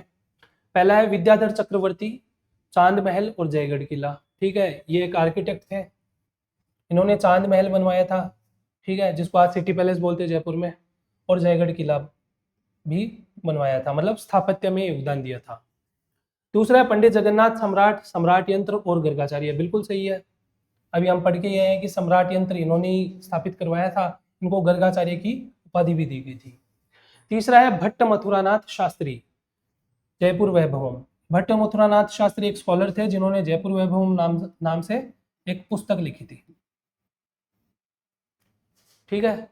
फिर है ए कोरोत्स्काया, इंडिया सिटी। ए कोरोत्स्काया का जयपुर के इतिहास में भी वर्णन मिलता है, राजस्थान के इतिहास में वर्णन मिलता है। ये एक रूसी स्कॉलर थी, रूसी विदुषी थी, जिन्होंने भारत के अलग अलग शहरों पर पुस्तकें लिखी थी। तो उनमें से एक पुस्तक लिखी थी India city A perspective on Jaipur. तो ये चारों के चारों बिल्कुल सही है, ठीक है। तो उपरोक्त सभी सही है। नेक्स्ट, ईश्वर विलास महाकाव्य किसके संदर्भ में है और इसे किसने लिखा? ठीक है, ईश्वर विलास महाकाव्य है सवाई जयसिंह के संदर्भ में। सवाई जयसिंह का जो अश्वमेध यज्ञ होता है उसके बारे में इसका उल्लेख किया गया है, और इसकी जो रचना की है वो श्री कृष्ण भट्ट ने की है, ठीक है। तो ऑप्शन हो जाएगा बी। नेक्स्ट, निम्नलिखित में से किसने श्रौत यज्ञों के संचालन और वैदिक साहित्य में योगदान दिया? तो सबसे पहले अपन समझ लेते हैं श्रौत यज्ञ क्या होते हैं, ठीक है। श्रौत शब्द जो है वो श्रुति से बना है, ठीक है। श्रुति का मतलब है सुनना, ठीक है। तो ये किससे संबंधित है? श्रौत ग्रंथ किसको बोलते हैं? वैदिक ग्रंथों को श्रौत ग्रंथ बोलते हैं। और श्रौत यज्ञ कौन से हो गए? वैदिक यज्ञ जो होते थे उन्हें ही श्रौत यज्ञ बोलते हैं, ठीक है। तो हमें पूछा है कि किसने श्रौत यज्ञों के संचालन और वैदिक साहित्य में योगदान दिया था, ठीक है। ऑप्शन ए है, एक है पुंडरिक रत्नाकर, दो है सुधाकर पौंडरिक, तीसरा है पंडित हरिकृष्ण मिश्र, और चौथा है ब्रजनाथ भट्ट, ठीक है। तो एक और दो दोनों सही है। पुंडरिक रत्नाकर जयसिंह के काल में एक बहुत बड़े विद्वान थे, उन्हीं के पुत्र थे सुधाकर पौंडरिक, ठीक है। इन दोनों के द्वारा ग्रंथ भी लिखे गए हैं, तो उनको भी जरूर ध्यान में करके जाना है, बहुत इंपॉर्टेंट ये पर्सनैलिटीज है, ठीक है। तो इसका ऑप्शन हो जाएगा ए। फिर है 1787 के तुंगा युद्ध और 90 के पाटन युद्ध के संदर्भ में निम्नलिखित कथनों में से कौन से सही है, ठीक है। पहला है तुंगा युद्ध में जयपुर की सेना ने सिंधिया को पीछे हटने पर मजबूर कर दिया, ठीक है। सबसे पहले तो अपन ये पता करते हैं कि तुंगा युद्ध और पाटन युद्ध क्यों हुए थे, किस लिए हुए थे। तुंगा युद्ध जयपुर राज्य द्वारा और मराठों के खिलाफ लड़ा गया था, जिसके अंदर जयपुर के ऊपर महाजी सिंधिया ने आक्रमण कर दिया था। उस आक्रमण को रोकने और उसका जवाब देने के लिए तुंगा नामक स्थान पर युद्ध लड़ा गया था, ठीक है। यह लड़ा गया था 1787 में, ठीक है। इसके जस्ट बाद में 1790 में एक दूसरा युद्ध लड़ा गया था, वो भी जयपुर वर्सेस मराठे थे, उसमें भी महाजी सिंधिया ही थे, और ये पाटन युद्ध था, ठीक है। ये कब लड़ा गया था? 1790 में पाटन में। ऑप्शन है अपने कि तुंगा युद्ध में जयपुर की सेना ने सिंधिया को पीछे हटने पर मजबूर किया, बिल्कुल सही बात है। तुंगा के युद्ध में जयपुर ने बढ़त हासिल की थी। दूसरा है पाटन युद्ध में मराठा सेना को पराजय का सामना करना पड़ा, ये गलत है। देखो, तुंगा युद्ध में तो जयपुर की सेना को बढ़त मिली थी, जबकि पाटन के युद्ध में मराठों को विजय प्राप्त हुई थी। तीसरा है दोनों युद्ध महाजी सिंधिया के जयपुर राज्य पर आक्रमण से संबंधित है, बिल्कुल सही है। और चौथा है पाटन युद्ध के बाद जयपुर और सिंधिया के बीच तनावपूर्ण संबंध रहे, ये गलत है, ठीक है। जैसे ही पाटन युद्ध हो जाता है, निर्णय आ जाता है कि मराठे जीत गए हैं, तो जयपुर राजा और मराठों के बीच में संधि हो गई। संधि होने के बाद में उन्होंने अपनी वैमनस्यता को दूर किया, युद्ध और जाने दिए गए, और भविष्य में अच्छे संबंध रखने के लिए उन्होंने शर्तें लागू की और संधि की। तो अपने जो ऑप्शन है वो हो जाएंगे 1 और 3, ये दोनों सही है। नेक्स्ट, जाट विद्रोह और उसके प्रभावों के संदर्भ में निम्नलिखित घटनाओं को कालानुक्रमिक क्रम में व्यवस्थित करें, ठीक है। जब जाट राजवंश अपन पढ़ते हैं तो वहां से जो मोस्ट इंपॉर्टेंट क्वेश्चन निकल के आ सकता है, उनमें से एक क्वेश्चन यही है, ठीक है। कालक्रम हमें बताना है कि गोकुला का विद्रोह कब होता है, ठीक है। गोकुला कौन थे? एक जाट नेता थे, ठीक है। तो पहला जो घटना है गोकुला का विद्रोह और अब्दुल नबी की हत्या।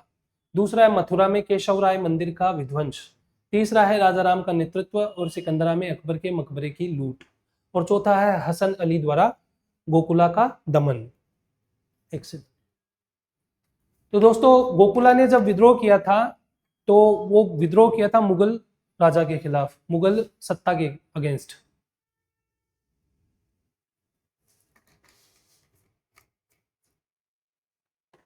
ठीक है, गोकुला का जो विद्रोह होता है वो मुगल सत्ता के विरुद्ध होता है। तो मुगल सत्ता ने इस विद्रोह को दबाने के लिए एक मुगल फौजदार को भेजा था, उसका नाम था अब्दुल नबी। ठीक है,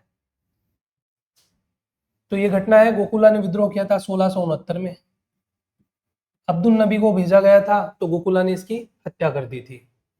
ठीक है, मथुरा में केशव राय मंदिर का विध्वंस। ठीक है, सबसे ज्यादा मंदिरों का जो विध्वंस करवाया गया था वो औरंगजेब के काल में करवाया गया था। ठीक है, तो ये कब करवाया गया था? ये करवाया गया था 1673 में। ठीक है, फिर राजा राम का नेतृत्व और सिकंदरा में अकबर के मकबरे की लूट।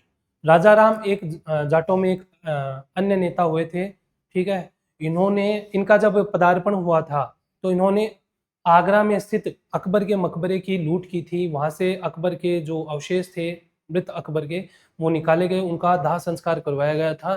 ठीक है, तो यह प्रतीकात्मक और रणनीतिक रूप से देखा जाए तो मुगल सत्ता के लिए एक शर्म की बात थी। ठीक है, तो ये जो घटना होती है वो 1681 से 1688 के बीच में होती है। फिर है हसन अली द्वारा गोकुला का दमन। ये वाली घटना कब होती है? जब गोकुला ने अब्दुल नबी की हत्या कर दी थी। तो उस विद्रोह को दबाने, हत्या का बदला लेने के लिए मुगल सत्ता द्वारा पुनः गोकुला के विरुद्ध हसन अली को भेजा गया था। हसन अली ने गोकुला का दमन कर दिया था। ये भी होती है 1669 की घटना, लेकिन इसके बाद की होती है। तो जो कालक्रम हो जाएगा वो हो जाएगा, लिख लेते हैं अपन, 1, 4, 2 और 3। तो ऑप्शन हो जाएगा बी।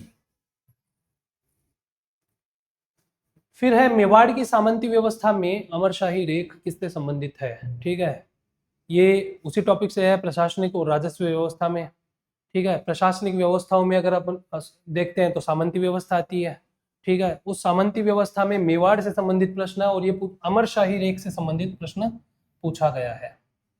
ठीक है, अमरशाही रेख लाई गई थी अमर सिंह द्वितीय के द्वारा। तो अपन सबसे पहले तो ये देख लेते हैं, ऑप्शन, सॉरी, कथन देख लेते हैं। यह सामंतों को 16, 32 और गोल की श्रेणियों में विभाजित करता था। ठीक है, बिल्कुल सही है। अमरशाही रेख अमर सिंह द्वितीय द्वारा लाई गई थी। ठीक है, सामंतों को जागीरों का आवंटन करने, उनके क्षेत्र निर्धारण करने के लिए, उनके सीमा संबंधी वाद को सुलझाने के लिए। उस रेख के अंदर 3 प्रकार के सामंत बताए गए थे। ठीक है, पहला था 16 उमराव। ठीक है, मैं लिख देता हूं थोड़ा।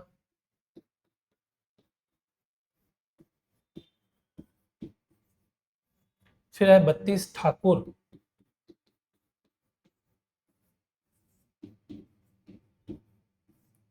और फिर है गोल जागीरदार।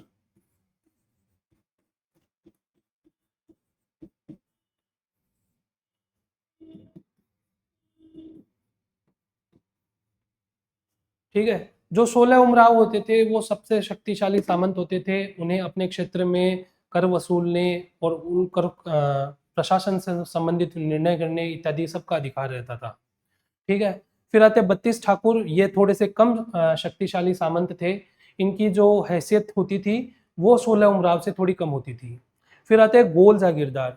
ये सबसे कमजोर जागीरदार होते थे, जिनका जो शासन होता था वो बहुत कम क्षेत्र पर होता था। तो पहला कथन अपना बिल्कुल सही है, 16, 32 और गोल की श्रेणियों में विभाजित करता था सामंतों को। दूसरा है अमर सिंह द्वितीय ने इसे व्यवस्थित किया था, बिल्कुल सही है।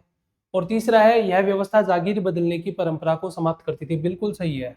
ठीक है, इससे पहले जो व्यवस्था थी उसके अंदर जागीर बदल दी जाती थी, किसी सामंत से लेकर किसी दूसरे सामंत को दिया जाता था, या फिर उनके अंदर उनके मध्य सीमा संबंधी विवाद भी होते थे। लेकिन अमरशाही रेख के आने के बाद में ये वाली व्यवस्था खत्म हो गई थी। तो सही उत्तर हो जाएगा 1, 2 और 3, तीनों सही है। फिर है जैसलमेर राज्य में सिरोपाव के संदर्भ में निम्नलिखित कथनों पर विचार करें। ठीक है, सिरोपाव क्या होता था? सिरोपाव एक सम्मान होता था। ठीक है, उससे संबंधित हमें प्रश्न में कथन दिए हुए हैं, हमें बताना कौन सा सही है कौन सा गलत है। साथियों, अभी आरएस 2024 मेंस एग्जाम में भी यहाँ से सीधा सीधा प्रश्न आया था कि हाथ का पूरब ताजीम से क्या आशय है। 2 नंबर में प्रश्न आया था। तो आप सोच सकते हो ये कितना इंपॉर्टेंट टॉपिक है, यहाँ से कितने सारे क्वेश्चन आने की संभावना है। ठीक है, तो सिरोपाव के बारे में है कि सिरोपाव राजा द्वारा दरबारियों और सेनापतियों को सम्मान के रूप में दिया जाता था। ठीक है, राजा द्वारा अपने जितने भी दरबारी होते थे या सम्मानित व्यक्ति होते थे, प्रभावशाली व्यक्ति होते थे, उनको सिरोपाव नाम से सम्मान दिया जाता था। उसके अंदर सिरोपाव में क्या किया जाता था? तो पहला कथन तो सही है। इसमें क्या किया जाता था? इसमें वस्त्र दिए जाते, आभूषण दिया जाते और नगद राशि भी दी जाती थी। तो दूसरा कथन भी बिल्कुल सही है। और तीसरा है हाथी शिरोपाव, यह सर्वोच्च प्रकार का होता था। बिल्कुल सही है। इसके अंदर क्या होता था? ये सारी चीजें तो होती ही होती थी, लेकिन इसके अलावा इसके अंदर भेंट के अंदर हाथी का भी इस्तेमाल किया जाता, हाथी भी दिया जाता था। ठीक है, तो तीनों के तीनों सही है, ऑप्शन डी 1, 2 और 3। फिर है गनीम बराड़ का उपयोग किस संदर्भ में होता था? अभी पढ़ के अभी अपने सेम ऐसा क्वेश्चन पहले करके आए हैं। तो युद्ध के समय सामंतों द्वारा राजा को दिया जाने वाला कर। ठीक है, दूसरा ऑप्शन अपन देख लेते हैं, युवराज के विवाह के समय दिया जाने वाला कर, इसे नजराना भी कहते थे। ठीक है, फिर है सैनिक सेवाओं के बदले दी गई भूमि, इसे जागीर कहते थे। ठीक है, जब कोई सामंत सैनिक सेवाएं देता था तो राजा द्वारा उसे जागीर नाम से भूमि दी जाती थी। फिर है राज्य सेवा के बदले दी गई कर मुक्त भूमि। ठीक है, ऐसी भूमि जिस पर कोई कर नहीं लगता था और राज्य की सेवा के बदले में दी जाती थी, उसे बोलते थे भूम। ठीक है, इस पे कोई कर नहीं लगाया जाता था। तो इसका उत्तर हो गया ए। नेक्स्ट, मध्यकालीन राजस्थान में चरणोता भूमि का तात्पर्य किससे है? ठीक है, तो राजा के सीधे नियंत्रण वाली भूमि नहीं, ये तो नहीं हो सकती, क्योंकि इसको बोलते थे खालसा। दूसरा है सिंचाई योग्य कृषि भूमि, ये भी नहीं, क्योंकि इसको बोलते थे हकत बकत।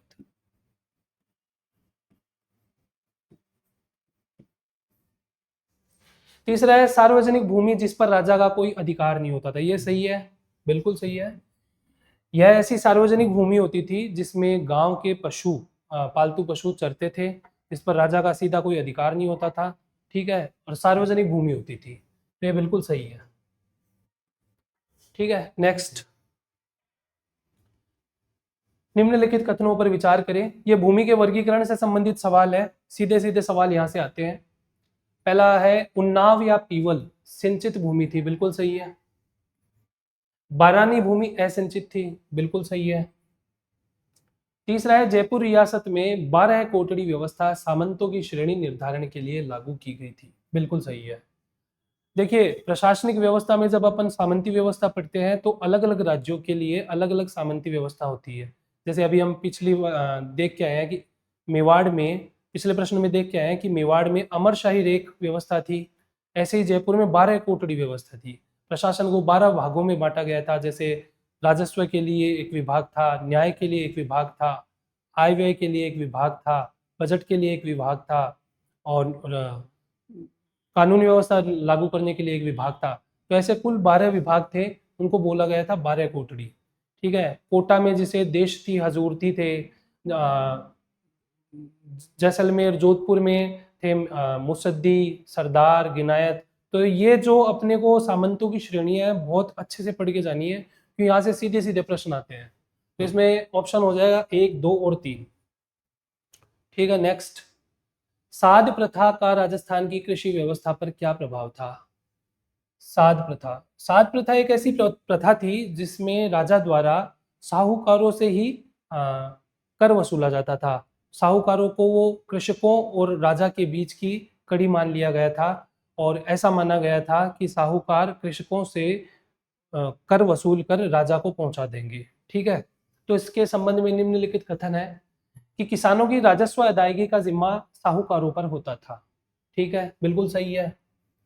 किसान जितना भी अपना राजस्व राजा को या केंद्रीय प्रशासन को देते थे, तो उनकी अदायगी का जो जिम्मा है वो साहूकारों पर होता था। दूसरा है किसानों को साहूकारों पर अत्यधिक निर्भर रहना पड़ता था, बिल्कुल सही है। साध प्रथा के अंतर्गत क्या होता था, जब साहूकार किसानों से राजस्व वसूलते थे, तो किसानों के पास में काफी कमी होने की वजह के कारण इनको साहूकारों पर अत्यधिक निर्भर रहना पड़ता था, क्योंकि ये ऋण जाल में भी फंसे होते थे, उनसे ऋण भी लेते थे, फिर ब्याज पर ब्याज, जिसे पड़ ब्याज बोलते हैं, तो ये चुकाते जाते थे और इस तरह ये साहूकारों पर निर्भर होते जाते थे। तीसरा है, यह प्रथा केवल बापीदार किसानों पर लागू होती थी। ठीक है, ये गलत है। बापीदार किसान कौन होते हैं? बापीदार किसान वो किसान होते हैं जिन्हें उत्तराधिकार के रूप में खेती की जमीन मिली है। ठीक है, तो यह प्रथा बापीदार किसानों पर ही नहीं, सभी किसानों पर लागू होती थी, चाहे वो बापीदार हो, गैर बापीदार हो, या फिर किसी और की भूमि के ऊपर कृषि करता हो, खुद काश्त करता हो, कुछ भी हो। ठीक है, तो अपना जो ऑप्शन हो जाता है वो ए हो जाता है। ठीक है, तीसरा गलत हो जाता है, तो एक और दो सही, ए। फिर है, दाखला के संदर्भ में निम्नलिखित कथनों में से कौन सा सही है? ठीक है, ये विभिन्न प्रकार के रिकॉर्ड होते थे। ठीक है, और ये राजा और जागीरदारों द्वारा काश्तकारों को दिए गए पट्टों का विवरण था। ठीक है, तो हमें ध्यान रखना है, ऑप्शन को बिल्कुल सही तरीके से पढ़ना है, क्योंकि इसके जस्ट ऊपर वाला जो ऑप्शन है वो बराबर था, एकदम ऐसा कैसा है, लेकिन उसमें करों का विवरण दिया गया है। ठीक है, तो हमें एकदम ध्यान से क्वेश्चन को अटेम्प्ट करना है ताकि हमारे क्वेश्चन सही हो। तो यह था पट्टों का विवरण। नेक्स्ट, कोटा विद्रोह के संदर्भ में निम्नलिखित कथनों पर विचार करें। पहला है, कोटा विद्रोह के दौरान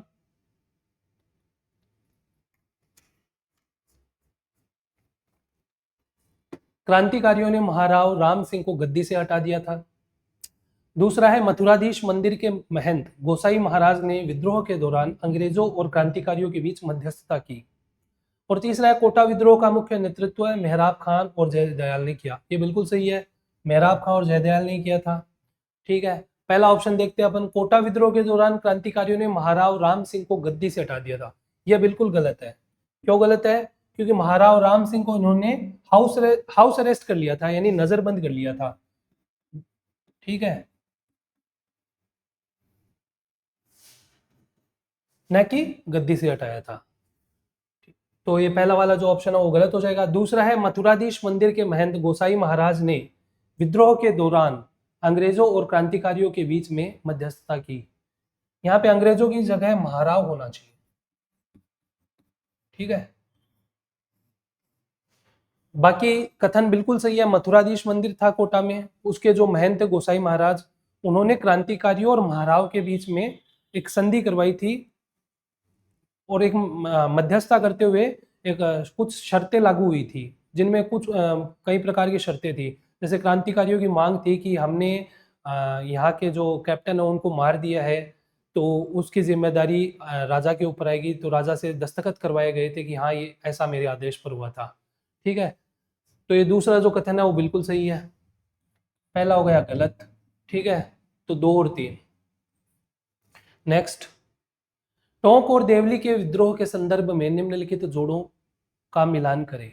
ठीक है, बनास नदी के तट पर संघर्ष। ठीक है, बनास नदी के तट पर किसका संघर्ष हुआ था? तात्या टोपे का हुआ था अंग्रेजों के खिलाफ। ठीक है, जिसमें मीर आलम खान जो ये है, इन्होंने भी अपनी सेना द्वारा इसमें तात्या टोपे को सहयोग दिया गया था। फिर है, देवली में आगजनी। देवली कहाँ पर है? देवली उनियारा। ठीक है, अभी वर्तमान में काफी चर्चा में भी रहा था ये, नरेश मीणा की वजह से। और देवली में आगजनी हुई थी 1857 की क्रांति के दौरान। टोंक में भी जनता ने काफी प्रदर्शन किए थे और उन प्रदर्शनों के दौरान महिलाओं ने यहाँ पर आगजनी की थी। ठीक है, तो ये वाला कथन है बिल्कुल सही है। फिर है, नीमच के सैनिकों का स्वागत। जब नीमच के सैनिक क्रांति करते हुए दिल्ली की तरफ जा रहे थे, तो टोंक में मीर आलम खान ने, ठीक है, इनका स्वागत किया था। तो तीनों के तीनों बिल्कुल सही है, ए, बी और सी। नेक्स्ट, निम्नलिखित जोड़ों का सही मिलान करें। सलुम्बर के रावत केसरी सिंह। सलुम्बर के रावत के बारे में आपको पता ही होगा। सलुम्बर के रावत कौन थे? मेवाड़ के 16वें उमराव थे। ठीक है, जो अभी हम पढ़ के आए हैं, 16 उमराव, 32 ठाकुर और गोल। तो सलुम्बर के रावत केसरी सिंह ब्रिटिश सैनिकों को और व्यापारियों को लूटना। दूसरा है, मलसीसर के प्रमुख तात्या टोपे के समर्थन में रसद सहायता प्रदान करना। तीसरा है, खेराड़ के मीना तुलाराम अहिर को आश्रय देना। ठीक है, तो सलुम्बर के रावत केसरी सिंह ने क्या किया था? सलुम्बर के रावत केसरी सिंह ने तात्या टोपे की सहायता की थी, तो इसमें हो जाएगा बी। ठीक है, फिर है मलसीसर के प्रमुख। मलसीसर क्या था? मलसीसर था पंचपाणय। जब आप सीकर किसान आंदोलन पढ़ते हैं तो उसमें आपको पंचपाणय का उल्लेख भी प्राप्त होता है, उनमें से एक ये मलसीसर था। उसका जो प्रमुख है उसने किसकी सहायता की थी? तुलाराम अहीर की सहायता की थी। और तुलाराम अहीर कौन थे? तुलाराम अहीर हरियाणा के नेता थे। ठीक है, जब वे अंग्रेजों से बच के भाग रहे थे तो मलसीसर के प्रमुख ने उनकी सहायता की थी। तीसरा है खेराड़ के मीना। तो इन्होंने क्या किया था? ब्रिटिश सैनिकों और व्यापारियों को, जब 1857 की क्रांति हो रही थी तो उस समय ब्रिटिश सैनिक और व्यापारी जब एक स्थान से दूसरे स्थान पर जा रहे थे तो खेराड़ के मीनाओं ने उनको लूटा था। ठीक है, तो इसमें बी, मलसीसर के प्रमुख में सी और इसमें हो जाएगा ए। ठीक है, B C A, option A. 41, Chelawas का युद्ध किस कारण से प्रसिद्ध है? चेलावास का युद्ध किस किस के बीच में हुआ था? ठीक है, ये हुआ था आउवा तथा जोधपुर और अंग्रेजों की संयुक्त सेना के बीच में। ठीक है, कब हुआ था ये हुआ था 18 सितंबर 1857 में। ठीक है, तो ऐसे फैक्ट हमें ध्यान में रखने हैं, क्योंकि देखिए ऐसे सीधे सीधे कथन से रिलेटेड ही प्रश्न आते हैं, तो हमें सारी चीजें ध्यान में रखनी पड़ती है। तो पहला ऑप्शन है अंग्रेजों और क्रांतिकारियों के बीच निर्णायक लड़ाई थी। नहीं, निर्णायक लड़ाई नहीं थी, क्योंकि इसके बाद भी 1857 की क्रांति की आग है वो सुलगती रही थी। आउवा का जो प्रश्न था वो भी खड़ा रहा था, ऐसी कोई बात नहीं है कि निर्णायक लड़ाई थी। दूसरा है एजीजी लॉरेंस की हार और मैकमेसन का सिर काटकर दुर्ग पर लटकाया गया। बिल्कुल सही है। चेलावास के युद्ध के अंदर एजीजी लॉरेंस की हार हो गई थी और जो वहां का मेजर था मैकमेसन, ठीक है, उसका सिर काट दिया गया था और सिर काटकर दुर्ग के बाहर गेट के ऊपर लटका दिया गया था। ठीक है, तीसरा है आउवा पर पुनः कब्जे का प्रयास था। और चौथा है इस युद्ध में क्रांतिकारी सैनिकों ने दिल्ली पहुंचने का प्रयास किया। प्रश्न क्या है? चेलावास का युद्ध किस कारण से प्रसिद्ध है? तो कारण क्या था? बी, मैकमेसन की हत्या कर उसका सिर काटकर दुर्ग पर लटका दिया गया था। नेक्स्ट, बिथोड़ा का युद्ध कब हुआ और इसमें किसकी हार हुई? ठीक है, अभी चेलावास पढ़ के आए हैं। चेलावास के युद्ध से 10 दिन पहले यानी 8 सितंबर 1857 को यह युद्ध हुआ था। सेम वही आउवा वर्सेस जोधपुर प्लस अंग्रेज। ठीक है, तो इसमें क्या है, कब हुआ और इसमें किसकी हार हुई? 8 सितंबर को हुई थी, बिल्कुल, अंग्रेज और जोधपुर की संयुक्त सेना के खिलाफ।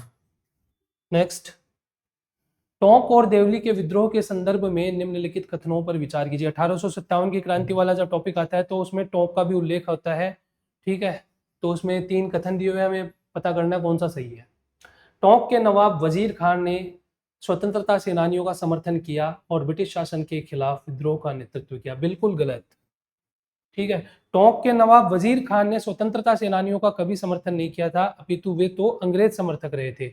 हाँ, टोंक की जो जनता थी उन्होंने स्वतंत्रता सेनानियों की सहायता भी की थी, उनका समर्थन भी किया था। तो पहला कथन गलत हो जाता है। दूसरा है देवली के विद्रोह का मुख्य नेतृत्व मीर आलम खान ने किया था। अभी पिछले प्रश्न में हम ये देख के ही आए हैं, तो बिल्कुल सही है। फिर है टोंक विद्रोह के दौरान तात्या टोपे की सेना को टोंक के निवासियों का समर्थन प्राप्त हुआ। बिल्कुल सही है। जो मीर आलम खान थे, ठीक है, इन्होंने तात्या टोपे की सहायता की थी और वहां की जनता ने भी की थी। तो 2 और 3 सही हो जाएंगे, ऑप्शन बी। फिर है बिजोलिया किसान आंदोलन के प्रथम चरण 1897 से 1915 के संदर्भ में निम्नलिखित कथनों पर विचार करें। ठीक है, बिजोलिया किसान आंदोलन लाल बाग के विरुद्ध शुरू हुआ था, बेगार के विरुद्ध शुरू हुआ था। ठीक है, कथन दिए हुए हैं। पहला है 1897 में गिरधारीपुरा गांव में गंगाराम धाकड़ के पिता के मृत्यु भोज पर किसानों ने जागीरदार के अत्याचारों के खिलाफ संगठित होने का संकल्प लिया। ठीक है, 1800 से यह बिल्कुल कथन सही है। 1897 में गिरधारीपुरा गांव में गंगाराम धाकड़ नाम के किसान थे, उनकी पिता की मृत्यु हो गई थी। पिता की मृत्यु होने पर उन्होंने जो मृत्यु भोज दिया था उसमें बिजोलिया ठिकाने के जितने भी किसान थे वो सब इकट्ठे हुए थे और उन्होंने प्रथम बार निर्णय किया था कि हम इस लाग बाग और शोषण का विरोध करेंगे। ठीक है, तो पहला कथन सही है। दूसरा है 1905 में अक्षय तृतीया के दिन किसानों ने हल न चलाने का निर्णय लिया। बिल्कुल सही है। 1905 में अक्षय तृतीया के दिन किसानों ने हल नहीं चलाने का निर्णय लिया था। इससे जो हल न चलाने का आंदोलन हुआ था इसे हलबंदी आंदोलन भी कहा गया। तो ध्यान रखना, यह भी पूछा जा सकता है कि हलबंदी आंदोलन निम्न में से कौन से किसान आंदोलन से जुड़ा हुआ है। ठीक है, इस तरह से भी प्रश्न पूछा जा सकता है। तीसरा है राव पृथ्वी सिंह के कार्यकाल में तलवार बंधाई कर लगाया गया था। ठीक है, राव पृथ्वी सिंह का जब कार्यकाल आया तो वहां पर उन्होंने तलवार बंधाई नाम से एक कर लगा दिया गया था। ठीक है, यह जब राज्याभिषेक होता था तो राजा की तरफ से जनता के ऊपर लगाया जाता था। कहीं कहीं ऐसा उल्लेख है कि इस तलवार बंधाई कर की जो राशि थी वो 3 रुपए थी, कहीं कहीं उल्लेख है 5 रुपए थी। हालांकि इतने स्पेशल फैक्ट्स में अपने को जानने की जरूरत नहीं है क्योंकि एसआई पेपर का भी एक लेवल है। हमें मेन मेन जो घटनाक्रम होते हैं वो सारे ध्यान में रहने चाहिए। तो इसमें क्या है, तीनों के तीनों कथन सही है, 1, 2 और 3। फिर है गणेश, यह निम्नलिखित जोड़ों का मिलान करें, सुमेलित करने वाला प्रश्न है। ठीक है, गणेश शंकर विद्यार्थी, प्रताप के संपादक। प्रताप एक अखबार था जिन्होंने बिजोलिया किसान आंदोलन को प्रमुखता से छापा था। ठीक है, तो ये बिल्कुल सही है, गणेश शंकर विद्यार्थी में ए हो जाएगा। यही थे प्रताप के संपादक, कानपुर से निकलता था ये अखबार और इसके जो संपादक थे वो गणेश शंकर विद्यार्थी थे। दूसरा है महादेव देसाई, गांधी जी के निर्देश पर बिजोलिया जांच। तीसरा है भवानी दयाल, राजपुताना मध्य भारत सभा के जांच आयोग के अध्यक्ष। ठीक है, दूसरा महादेव देसाई जो है, गांधी जी ने बिजोलिया किसान आंदोलन की जो मांगे थी लोगों की, कृषकों की, तो उसकी जांच के लिए एक आयोग बनाया था। उसके जो अध्यक्ष थे वो थे महादेव देसाई, तो इसके अंदर बी हो जाएगा। ठीक है, ये भी सही है, ए बी। और भवानी दयाल राजपुताना मध्य भारत सभा के जांच आयोग के अध्यक्ष। ठीक है, ये भी हो जाएगा सही, ए बी और सी। भवानी दयाल कौन थे, गांधी जी के साथी थे, अफ्रीका में उनके साथ में रहे थे। ठीक है, कालांतर में वे राजपुताना मध्य भारत सभा के मेंबर बने। फिर राजपुताना मध्य भारत सभा की तरफ से भी बिजोलिया किसान आंदोलन की जांच के लिए एक दल भेजा गया था। उसके दल के अध्यक्ष कौन थे, भवानी दयाल जी। तो इसमें हो जाएगा ए बी और सी। फिर अब बूंदी किसान आंदोलन के संदर्भ में निम्नलिखित कथनों पर विचार करें। पहला है बूंदी किसान आंदोलन बरड़ का किसान आंदोलन के नाम से भी जाना जाता है। ठीक है, पहला ऑप्शन क्या है, पहला कथन है आंदोलन का मुख्य क्षेत्र बरड़ था। ठीक है, बिल्कुल सही है, जिसमें डाबी, बरह और निमाणा गांव शामिल थे। बिल्कुल सही है। ये भी बूंदी किसान आंदोलन भी बिजोलिया किसान आंदोलन से प्रेरणा पाकर ही शुरू हुआ था, लाग बागों के विरुद्ध शुरू हुआ था, शोषण के विरुद्ध शुरू हुआ था। तो लगभग राजस्थान में जितने भी किसान आंदोलन हुए हैं वो अत्याचारों, शोषण के विरुद्ध, लाग बाग के विरुद्ध ही उठ खड़े हुए थे। ठीक है, तो लगभग सभी के एक से कारण है। दूसरा है डाबी गांव में 2 अप्रैल 1923 को सभा के दौरान पुलिस गोलीबारी में नानक जी भील और देवीलाल गुर्जर शहीद हुए थे। बिल्कुल यह हत्याकांड हुआ था। तीसरा है पंडित नैनूराम शर्मा को आंदोलन के दौरान 4 साल की सख्त कारावास की सजा दी गई थी। बिल्कुल सही है, ये पंडित नैनूराम शर्मा है, ये बूंदी किसान आंदोलन से जुड़े हुए थे। ठीक है, इनको आंदोलन में भाग लेने पर 4 साल की कड़ी सजा दी गई थी। ये आगे चलकर हाड़ौती प्रजामंडल आंदोलन से भी जुड़ते हैं। ठीक है, तो ये वही पंडित नैनूराम शर्मा है। तो इसमें क्या हो जाएगा, 1, 2 और 3 तीनों सही है। फिर अब पुकार नामक पुस्तिका के संदर्भ में निम्नलिखित कथनों पर विचार करें। देखिए, बिजोलिया किसान आंदोलन के समय में एक पुस्तिका छपी थी पुकार, जिसमें बिजोलिया किसान आंदोलन से संबंधित जितनी भी मांगे थी उसमें वो छापी गई थी। साथ ही साथ इसमें जनता की भावनाओं को भी छापा गया था, जनता में इसको प्रसारित किया गया था। ठीक है, इसे जनवरी 1925 में दिल्ली में प्रकाशित किया था। बिल्कुल सही है। इसमें किसानों की समस्याओं को उजागर किया गया था, उनकी मांगे भी उजागर की गई थी। बिल्कुल सही है। और तीसरा है इस पुस्तिका के लेखक रामनारायण चौधरी थे। ये गलत है क्योंकि इसका उल्लेख कहीं नहीं मिलता है कि इसका लेखक कौन है। ठीक है, मतलब ऑथेंटिक सोर्सेज से कहीं पर भी नहीं मिलता है, ऐसे लिखने को कोई भी लिख सकता है। तो 1 और 2 ए। फिर निम्नलिखित कथनों पर विचार करें और सही उत्तर का चयन करें। मेव किसान आंदोलन का नेतृत्व मोहम्मद हादी और बाद में चौधरी यासीन खान ने किया था। ठीक है, मेव किसान आंदोलन 1932 से 33 में चला था। मेव कहाँ पर, मेवात जिसको आज हम बोलते हैं, अलवर का एक क्षेत्र था जहाँ पर मेव मुस्लिमों की संख्या ज्यादा थी। ठीक है, तो ये 32-33 में शुरू हुआ था। इसका जो नेतृत्व किया था वो मोहम्मद हादी और चौधरी यासीन खान ने किया था। तो ये बिल्कुल कथन सही है। दूसरा है, अंजुमन खादिम उल इस्लाम संगठन की स्थापना किसानों को संगठित करने के लिए की गई। बिल्कुल सही है। और इसकी जो अंजुमन खादिम उल इस्लाम संगठन की जो स्थापना है वो किसने की थी? वो की थी मोहम्मद हादी ने, इन्हीं ने। ठीक है, दूसरा भी सही है। तीसरा है, भरतपुर किसान आंदोलन 1930 की आर्थिक मंदी के कारण उत्पन्न असंतोष का परिणाम था। ठीक है, बिल्कुल सही है। 1930 में वैश्विक परिदृश्य में जब हम देखते हैं तो फर्स्ट वर्ल्ड वॉर जब खत्म होता है 1914 से लेकर 1919 तक, उसके बाद में 1929 में अमेरिका में वैश्विक प्रथम बार मंदी की आहट सुनाई देती है और 1930 तक होते होते यह पूरे विश्व में फैल जाती है। ठीक है, तो इसी मंदी के कारण भरतपुर के अंदर कर, लाग, बाग इत्यादि बढ़ा दिए गए, जिसके कारण असंतोष फैला और उसके जो असंतोष का परिणाम था वो था भरतपुर किसान आंदोलन। तो तीनों के तीनों सही है, 1, 2 और 3। फिर है, डाबड़ा कांड के संदर्भ में निम्नलिखित कथनों पर विचार करें। डाबड़ा कांड बहुत इंपॉर्टेंट है, प्रजामंडल आंदोलन या जन जागृति में हम जब पढ़ते हैं तो इस कांड की काफी चर्चा होती है, कई बार आरएस में भी प्रश्न पूछा गया है। ठीक है, डाबड़ा कांड कहाँ हुआ था? ये डीडवाना परगने में हुआ था। ठीक है, कब हुआ था? 1947 में हुआ था। ठीक है, तो इसमें क्या हुआ था आगे देख लेते हैं। यह घटना 1947 में होती, बिल्कुल सही है। सम्मेलन पर हमला जागीरदारों द्वारा किया गया, बिल्कुल सही है। तीसरा है, इस घटना में सरकार ने मारे गए किसानों को मुआवजा दिया, बिल्कुल गलत है। सरकार ने कोई मुआवजा नहीं दिया था। इसमें हुआ क्या था कि दाबला गांव में मोतीराम चौधरी नाम से एक किसान नेता थे, उनके घर में एक बैठक हुई थी जिसमें पूरे मारवाड़ से गणमान्य लोग पहुंचे थे जागीरदारों के अत्याचार के विरुद्ध आवाज उठाने के लिए, एक बैठक करने के लिए, अपनी मांगे उठाने के लिए। लेकिन जैसे ही जागीरदारों को पता चला तो जागीरदारों ने उनके घर पे हमला कर दिया। ठीक है, जिसमें मोतीलाल चौधरी के भी चोट आई, उनकी माँ के भी चोट आई और साथ में जितने भी अन्य लोग थे सभी को उन्होंने खूब मारा पीटा, जिससे वो घायल हो गए थे। तो इस डाबड़ा कांड की काफी चर्चा भी होती है। ठीक है, तो इसमें ऑप्शन क्या हो जाएगा? 1 और 2, ए।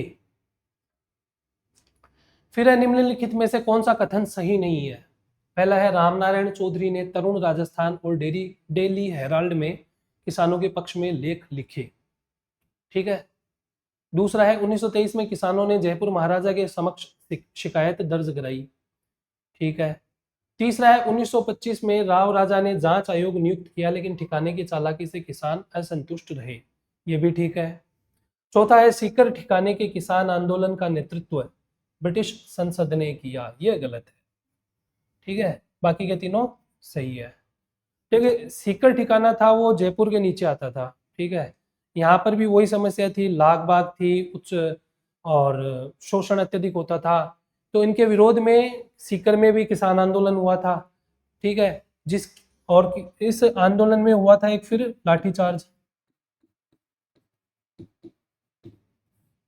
ठीक है, जिसमें किसान घायल हो गए थे, कईयों की मृत्यु भी हो गई थी, गोलीकांड भी हुआ था। ठीक है,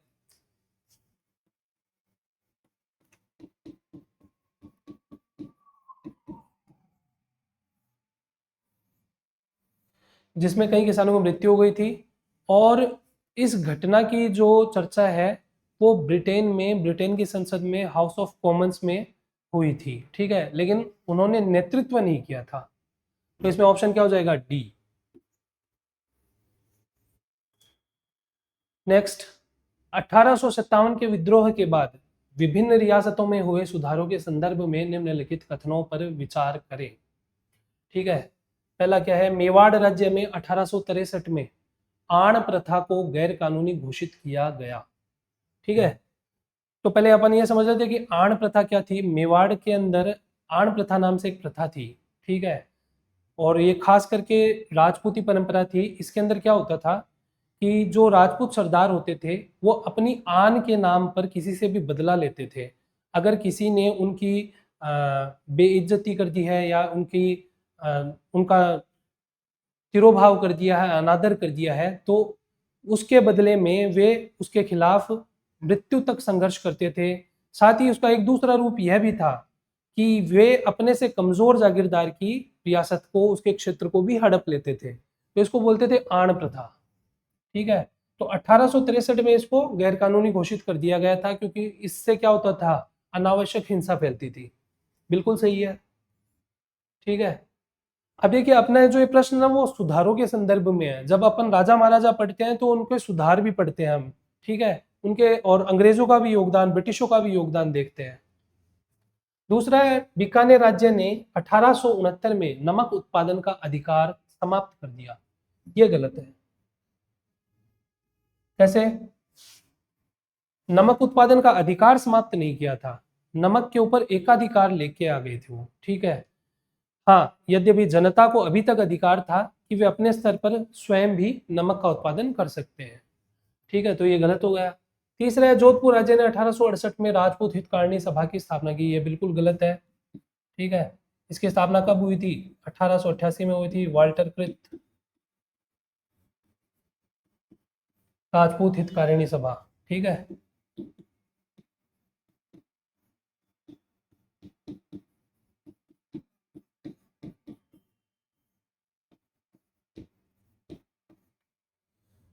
ठीक है, तो इसमें क्या क्या हो जाएगा? 1 और 3 सही, ऑप्शन सी।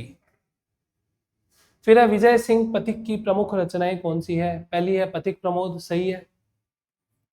दूसरा है राजस्थान संदेश, यह भी सही है। तीसरा है अजय मेरू, यह भी सही है। ठीक है, लेकिन जो राजस्थान संदेश है ये क्या है? ये रचना नहीं है। ये उसके विजय सिंह पथिक के अखबार में, उसकी पत्रिका के अंदर यह लेखमाला थी, एडिटोरियल जिसको बोलते हैं।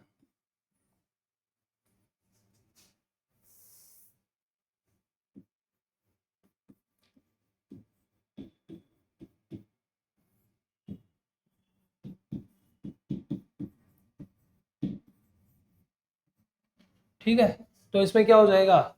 ये लेखमाला। अब देखिए इतना घुमा के दिया हुआ प्रश्न है, तो अपन इसको इसके अंदर क्या करके आएंगे? 1 और 3 करके आएंगे। ठीक है, क्योंकि राजस्थान संदेश तो क्या थी? लेखमाला थी,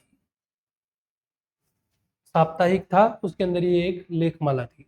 नेक्स्ट, अमर सेवा समिति चिड़ावा के संदर्भ में निम्नलिखित कथनों पर विचार करें। अमर सेवा समिति चिड़ावा के अंदर गठित होती है, महंत प्यारेलाल द्वारा गठित होती है, जो कि यूपी के अलीगढ़ से आए थे। ठीक है, और इसका उल्लेख, जैसे अभी मैंने कुछ प्रश्नों पहले पंच पाणे का उल्लेख किया था, तो इसमें भी उसका उल्लेख होता है।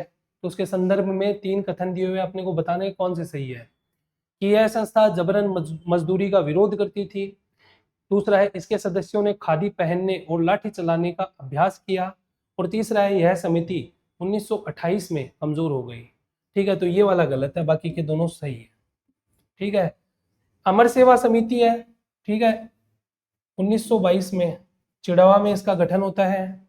ठीक है, और महंत प्यारेलाल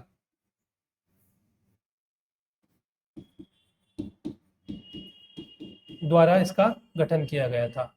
ठीक है, यह जबरन मजदूरी का भी विरोध करती थी, और इसके सदस्यों ने खादी पहनने और लाठी चलाने का भी अभ्यास किया था या किया करते थे। ठीक है, लेकिन तीसरा कथन बिल्कुल गलत है। 1928 में के बाद में ये कमजोर हो गई, ऐसा कुछ नहीं है।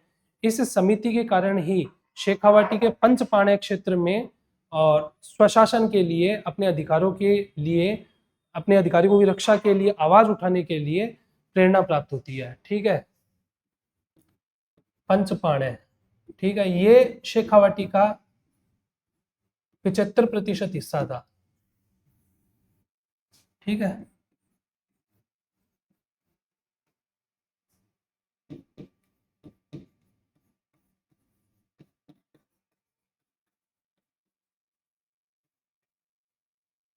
पंचपाण है। इसके अंदर कौन कौन सी ठिकाने आते थे?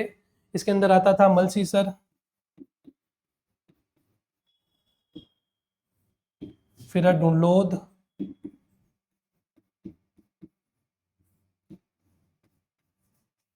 फिर है नवलगढ़, फिर है बिसाऊ, और फिर है मंडावा। ठीक है, तो ये 5 ठिकाने मिलकर बनते थे पंचपाणे। ठीक है, और इन पंचपाणे के अंदर अमर सेवा समिति के पदार्पण होने के बाद में या फिर इसके गठन होने के बाद में ही अपने अधिकारों के प्रति जागृति आई थी।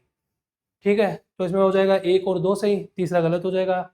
नेक्स्ट, राजस्थान में सामंती उत्पीड़न और जन जागरूकता के संदर्भ में निम्नलिखित कथनों पर विचार करें। ठीक है, सामंती व्यवस्था के ऊपर ये कथन दिए हुए हैं, तो हमें विचार करना है। पहला कथन है कि राजस्थान में सामंती कराधान प्रणाली, यानी सामंत जो कर वसूलते थे, सामंतों द्वारा दी गई थी, उस कराधान प्रणाली के बारे में बात की गई है। तो सामंती कराधान प्रणाली और कृषि संबंधी शिकायतें सामाजिक जागरूकता का प्रमुख कारण बने। जैसा कि अभी हम पिछले कई प्रश्नों से देख रहे हैं या फिर अपन पढ़ते हैं, प्रजामंडल आंदोलन पढ़ते हैं, तो ये जो उच्च लागबागे थी, ये कौन लगाते थे? ये जागीरदार लगवाते थे। जागीरदारी कौन होते थे? सामंत होते थे। ठीक है, कम पैदावार होने के बाद में भी ये पूरा कर वसूलते थे। तो ये जो शिकायतें इकट्ठी हुई, यही सामाजिक जागरूकता का प्रमुख कारण बनी। इन्हीं के कारण प्रजामंडल आंदोलन हुए थे। तो बिल्कुल सही है ये वाला कथन। दूसरा है, आधुनिक शिक्षा और उदार विचारों के प्रसार ने सामाजिक और राजनीतिक व्यवस्था पर सवाल उठाने के लिए लोगों को प्रेरित किया। देखो, शिक्षा जब भी आती है तो वो पुरातन व्यवस्था पर सवाल तो उठाती है, अगर ऐसे देखा जाए तो बिल्कुल सही है। बाकी ऐतिहासिक तौर पर अगर हम देखते हैं तो विभिन्न समाचार पत्रों ने जन जागृति फैलाने में अपना योगदान दिया था। जैसे गणेश शंकर विद्यार्थी का प्रताप था, जोधपुर से आगी बाण निकलता था। ठीक है, और गजट निकलता था, राजस्थान गजट निकलता था। तो इतने अखबार थे, फिर इतने महिलाओं ने भी इसको समर्थन दिया था, महिलाएं पढ़ लिख रही थी। ठीक है, तो ये दूसरा कथन है, वो भी सही है। तीसरा है, जन जागरूकता मुख्य रूप से 19वीं शताब्दी के अंत में शुरू हुई और 20वीं शताब्दी के मध्य तक प्रभावी रही। 19वीं शताब्दी यानी 1700 से 19वीं शताब्दी मतलब 1800 से लेकर 1900 तक का काल, वह 19वीं शताब्दी थी। तो ये 1875 के बाद की घटनाएं थी। ठीक है, और ये जो घटनाएं घटती है, ये 20वीं सदी के मध्य तक प्रभावी रही, यानी 1950 तक मान कर चल सकते हैं। फिर तब तक अपना देश आज़ाद हो चुका था और हमारी सारी समस्याएं सॉल्व हो चुकी थी। तो ये भी सही है। तो इसमें हो जाएगा 1, 2 और 3। फिर राजस्थान में आर्य समाज के संदर्भ में निम्नलिखित में से कौन सा कथन गलत है? आर्य समाज ने राजस्थान में जन चेतना के विकास में प्रमुख भूमिका निभाई, बिल्कुल सही है। दूसरा, आर्य समाज ने जाति आधारित संगठनों के गठन में सहयोग किया, ये गलत है। ठीक है, तीसरा है, आर्य समाज ने स्थानीय महाराजाओं और ब्रिटिश एजेंटों के साथ मिलकर सुधारवादी कार्य किए, बिल्कुल सही है। और चौथा, आर्य समाज का प्रभाव केवल धार्मिक सुधार तक सीमित रहा, ये भी गलत है। ठीक है, तो आगे जो इसके ऑप्शन दिए हुए हैं उसमें कौन कौन सही हो जाएंगे? ए और सी। ठीक है, और गलत कौन से हो जाएंगे? बी और डी।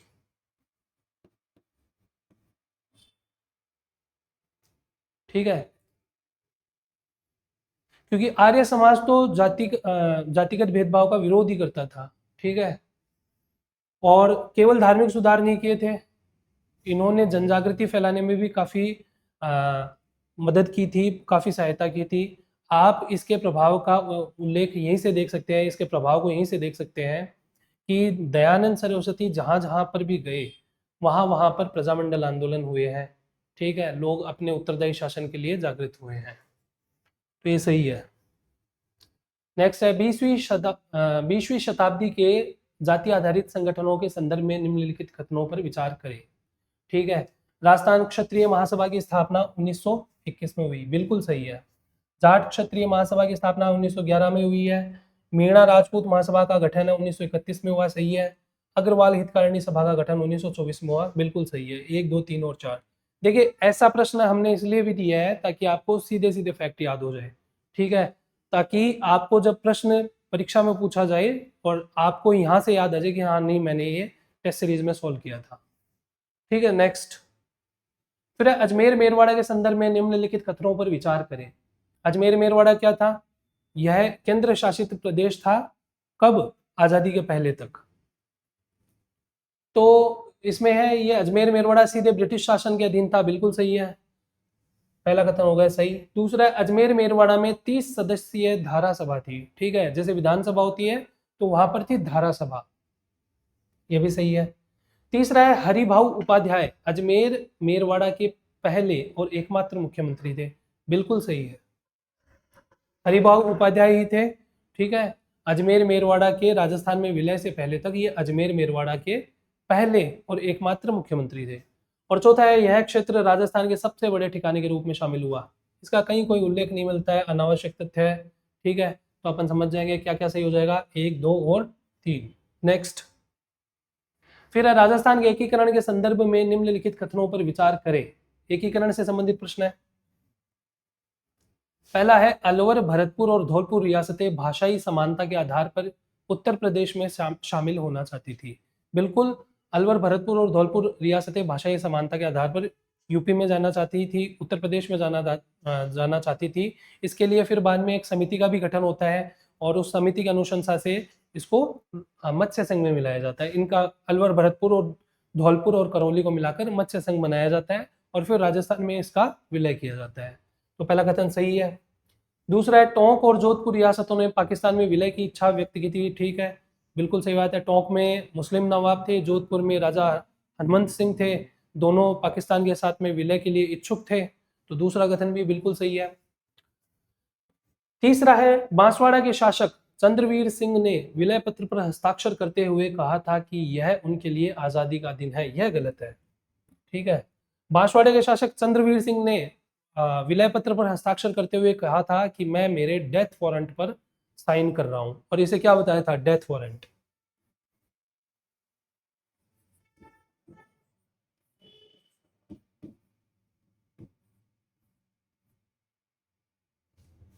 ठीक है, तो क्या हो जाएगा? 1 और 2 सही।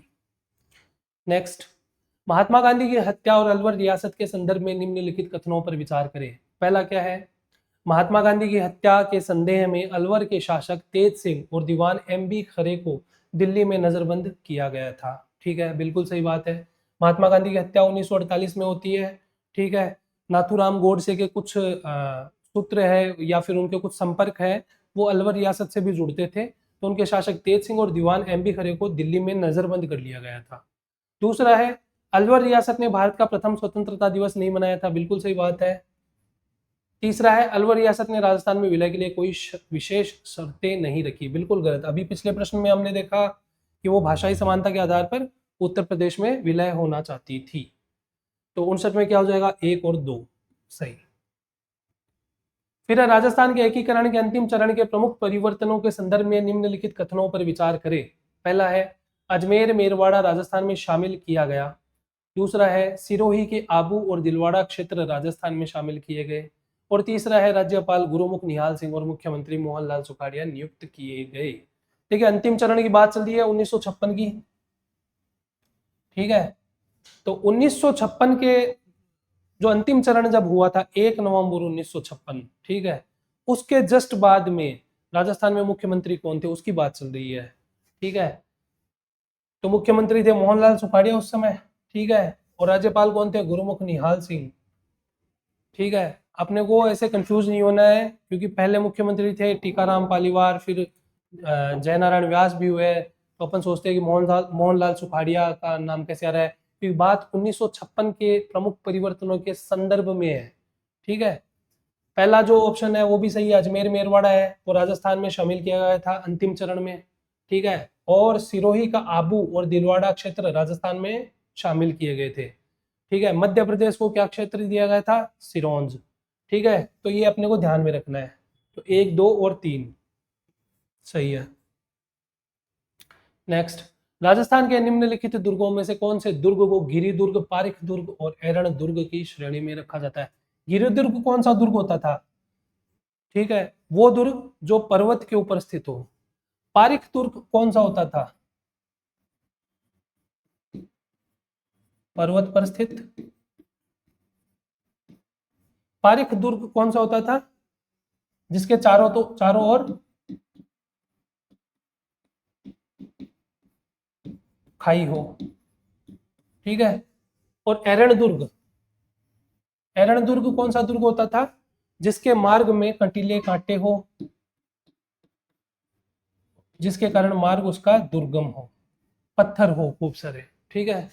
तो ऐसी श्रेणी में कौन से दुर्गों को रखा जाता है? भरतपुर, बीकानेर, चित्तौड़गढ़, भैंसरोडगढ़। तो इसमें ऑप्शन हो जाएगा चित्तौड़गढ़। चित्तौड़गढ़ के बारे में ऐसा भी कहा जाता है, गढ़ तो है चित्तौड़गढ़, बाकी सब गढ़ैया।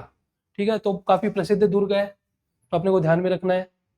फिर है, निम्नलिखित इमारतों में से कौन सी इमारतें कुंभलगढ़ दुर्ग में अवस्थित है? कुंभलगढ़ दुर्ग। ठीक है, कुंभलगढ़ दुर्ग जब अपन पढ़ते हैं स्थापत्य, तो उसके अंदर ये सारी चीजें आती है। कुंभलगढ़ दुर्ग में झालीबाव बावड़ी स्थित है, बिल्कुल। मामादेव तालाब बिल्कुल सही है। कुंभ स्वामी मंदिर, विष्णु मंदिर बिल्कुल सही है।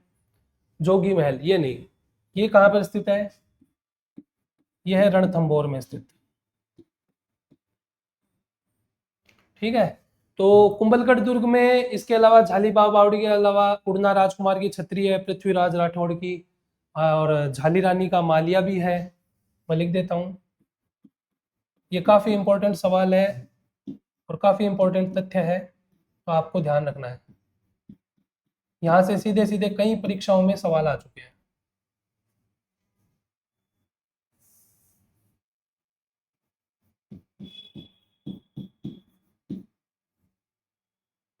ठीक है, एक है उड़ना राजकुमार की छतरी।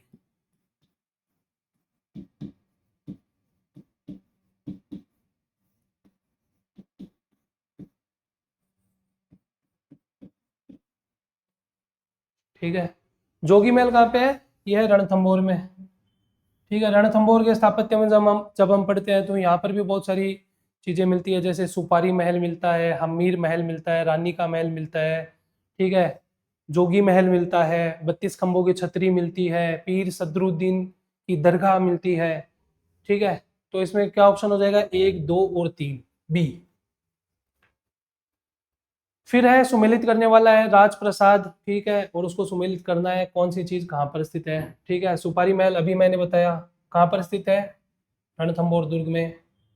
ठीक है, तो इसमें हो जाएगा 3। अनूप महल ये कहाँ पर स्थित है? बीकानेर के लालगढ़ में। ठीक है, 1। झाली रानी का मालिया अभी पिछले प्रश्न में देखा है, कहाँ पर स्थित है? कुंभलगढ़ में। 4। और चौखेलाव महल ये कहाँ पर है? जोधपुर के मेहरानगढ़ में। 2। तो कौन सा ऑप्शन हो जाएगा? 3, 1, 4, 2, बी। ठीक है, नेक्स्ट, कौन सा सुमेलित नहीं है? ठीक है, बावड़ियों वाले प्रश्न से जब हम पढ़ते हैं चीजें, बावड़ियों वाले टॉपिक को, तो ऐसे सुमेलित करने वाले प्रश्न जरूर पूछे जाते हैं कि कौन सी बावड़ी किसने बनाई, या फिर कौन सी बावड़ी कहाँ पर स्थित है। ठीक है, तो पहली है नौलखा बावड़ी डूंगरपुर। ठीक है, बिल्कुल सही है, आस्करण ने बनवाई थी। दूसरी है त्रिमुखी बावड़ी उदयपुर, यह भी बिल्कुल सही है। फिर है रानी जी की बावड़ी या रानी जी की वाव बूंदी, बिल्कुल सही है। दूध बावड़ी दौसा ये गलत है। दूध बावड़ी कहां पर है? माउंट आबू। ठीक है, नेक्स्ट, देखो मंदिर स्थापत्य से सीधे सीधे प्रश्न पूछे जाते हैं। ठीक है, ये एसआई की दृष्टि से भी बहुत ज्यादा महत्वपूर्ण है, आरएस की दृष्टि से भी बहुत ज्यादा महत्वपूर्ण है। ठीक है, तो आप जब भी मंदिर स्थापत्य पढ़ो तो बहुत करीने से पढ़ना, बहुत ही डेप्थ में जाके पढ़ना, क्योंकि प्रश्न सीधे सीधे कभी नहीं पूछे जाते हैं।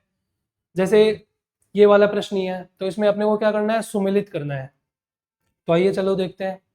तो पहला है किराड़ू का सोमेश्वर मंदिर। ठीक है, इनमें से कौन सी शैली का मंदिर है, अपने को ये बताना है वो की।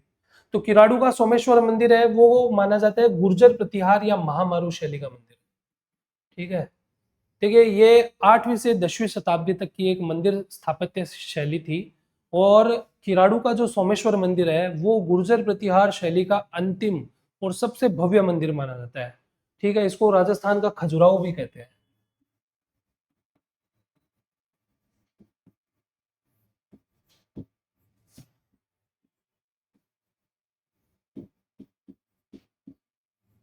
बहुत प्रसिद्ध मंदिर है ये। ठीक है, तो इसके अंदर हो जाएगा एक। दूसरा है डूंगरपुर का देव सोमनाथ मंदिर। ठीक है, तो एक तो छिप गया अपना, बच्चे क्या, 2, 3 और 4। ठीक है, सोलंकी या मारू गुर्जर शैली का था क्या, नहीं है। भूमिज शैली का था, नहीं है। कच्छप घात शैली, तो ये हो जाएगा इसमें कच्छप घात शैली। कच्छप घात शैली कौन सी शैली थी, ये नागर शैली की उपशैली थी, जो 12वीं से 14वीं शताब्दी के बीच में बनी थी। ठीक है, तो मैं लिख देता हूं थोड़ा सा, 12वीं से 14वीं सदी, 14वीं शताब्दी की शैली। तीसरा है ओसिया का सचिया माता मंदिर। ठीक है, इसका हो जाएगा सोलंकी या मारू गुर्जर शैली। ठीक है, ऑप्शन 2। और मैनाल का महानालेश्वर भूमिज शैली, बिल्कुल। देखिए, मैनाल का महानालेश्वर मंदिर है और ओशिया का सचिया माता मंदिर है, वो सोलंकी या मारू गुर्जर शैली का मंदिर है। तो इस पर भी थोड़ा सा डिस्कशन कर लेते हैं। सोलंकी या मारू गुर्जर शैली कौन सी शैली थी, सबसे पहले कौन सी अपनी शैली की आई थी बात, गुर्जर प्रतिहार शैली की या फिर महामारू शैली की। ठीक है, इसके जस्ट बाद में एक नया मंदिर स्थापत्य शुरू हुआ था, उसे बोला गया मारू गुर्जर शैली, यानी उसके अंदर महामारू शैली की भी विशेषताएं थी और महागुर्जर शैली की भी विशेषताएं थी। ठीक है, दोनों से मिलके ये क्या बने, मारू गुर्जर शैली। यानी उसमें स्थापत्य कला पर भी जोर दिया गया था और तक्षण कला के ऊपर भी काफी ध्यान दिया गया था। तो ऐसे मंदिर कहाँ मिलते हैं अपने को, ओसिया के सचिया माता मंदिर में। ठीक है, और मैनाल का महानालेश्वर मंदिर भूमिज शैली का मंदिर है, 12वीं शताब्दी की ये शैली है।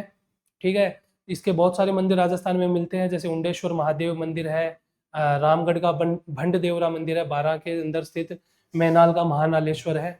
तो अपने को ये वाले प्रश्न बहुत ध्यान से देखने हैं, ये वाला टॉपिक भी बहुत ध्यान से देखना है। तो इसमें क्या हो जाएगा, 1, 4 और 2, 3 बी। फिर है रणकपुर के जैन मंदिर को त्रिलोक्य दीपक कहा जाता है तथा इसके गर्भगृह में ऋषभ देव की सर्वतोभद्र समवसरण प्रतिमा है, जिसके दर्शन चारों दिशाओं से किए जाते हैं। दूसरा कथन है, यह मुख्य मंदिर के अतिरिक्त पार्श्वनाथ नेमिनाथ के मंदिर तथा 10वीं शताब्दी में निर्मित विशाल सूर्य मंदिर भी अवस्थित है। आपने को बताना कौन सा सही है। तो देखिए, इसके अंदर पहला ऑप्शन बिल्कुल सही है। रणकपुर के जो जैन मंदिर है उनको त्रिलोक के दीपक भी कहा जाता है। ठीक है, 3 लोक के दीपक, क्यों, और इसके गर्भगृह में ऋषभ देव यानी आदिनाथ की सर्वतोभद्र समवसरण प्रतिमा है, जिसको चारों तरफ से एक साथ देखा जा सकता है। ठीक है, तो ये वाला कथन बिल्कुल सही है। ऑप्शन बी क्या है कि यहाँ मुख्य मंदिर के अतिरिक्त पार्श्वनाथ और नेमिनाथ के मंदिर है, बिल्कुल सही है। और 10वीं शताब्दी में निर्मित विशाल सूर्य मंदिर भी अवस्थित है, ये गलत है। 10वीं नहीं है, ये 8वीं शताब्दी का मंदिर है। तो ये ध्यान रखना अपने को, थोड़ा सा शब्द बदलकर ये पूरा प्रश्न बदल देते हैं, पूरा कथन बदल देते हैं। तो अपने को माइंडफुलनेस के साथ में सारी चीजें पढ़नी है और वहां पर पेपर अटेम्प्ट करना है। तो ये हो जाएगा गलत। तो क्या हो जाएगा, केवल ए, डी। फिर है महल और उनके अवस्थिति के आधार पर संबंधित स्थान। ठीक है, तो बादल महल कहाँ है, बादल महल है जयपुर में। ठीक है, हवा बंगला कहाँ पे है, हवा बंगला है अलवर में, विनय सिंह के काल के अंदर हवा बंगले का निर्माण हुआ था। ठीक है, जूना महल कहाँ है, जूना महल है डूंगरपुर में। ठीक है, रावल वीर सिंह के काल में डूंगरपुर में जूना महल का निर्माण करवाया गया था। और बादल निवास कहाँ है, जैसलमेर में। राव बैरी साल सिंह के समय में बादल निवास का निर्माण किया गया था। ये 5 मंजिला है। तो CDBA, ऑप्शन बी।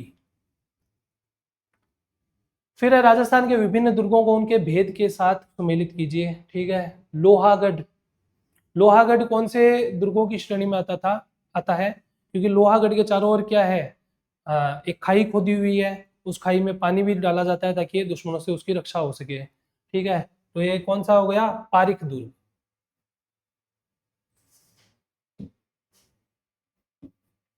फिर है सोनारगढ़। सोनारगढ़ चूंकि मरुस्थल में है तो मरुस्थल में होने के कारण इसको क्या बोला गया है, धानवद दुर्ग। ऐसा दुर्ग जो मरुस्थल के अंदर बने या फिर ऐसा दुर्ग जो मरुस्थल में बने या फिर जिसके चारों ओर रेत का खूब बड़ा समंदर हो, उसे बोलते हैं धानवद दुर्ग। फिर है गागरोन किला। गागरोन किला जो है वो है जल दुर्ग। क्यों? क्योंकि काली सिंधु और आहू नदियों के संगम पर बसा हुआ है। और रणथंबोर ये क्या है, यह है गिरी दुर्ग, क्योंकि ये क्या है, पर्वत पर स्थित है, पहाड़ी पर स्थित है। तो DCBA, DCBA, DCAB, गागरोन, हाँ AB, DCAB, DCAB। ठीक है, नेक्स्ट। ठीक है, निम्नलिखित दुर्गों को मानचित्र में दिए गए अंकों के साथ संबंधित जिले से सम्मिलित कीजिए। देखिए, सबसे पहले है कोषवर्धन दुर्ग। ठीक है, कोषवर्धन दुर्ग कहाँ पर है, ये दुर्ग 12 में, 12 से 80 किलोमीटर दूर कोषवर्धन नामक पहाड़ी के ऊपर स्थित है। इसी कारण इसको बोला जाता है कोषवर्धन दुर्ग। ठीक है, तो ये हो जाएगा कोषवर्धन दुर्ग।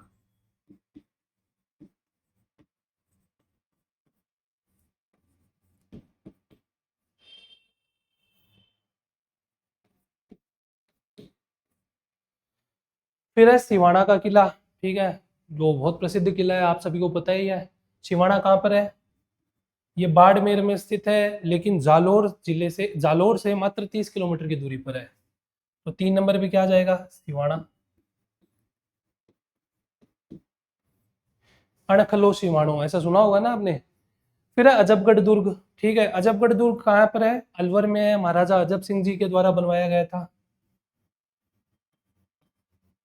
तो ये हो जाएगा अजबगढ़। फिर है बसंती दुर्ग। बसंती दुर्ग कहाँ पर है, सिरोही में है, महाराणा कुंभा द्वारा निर्मित है।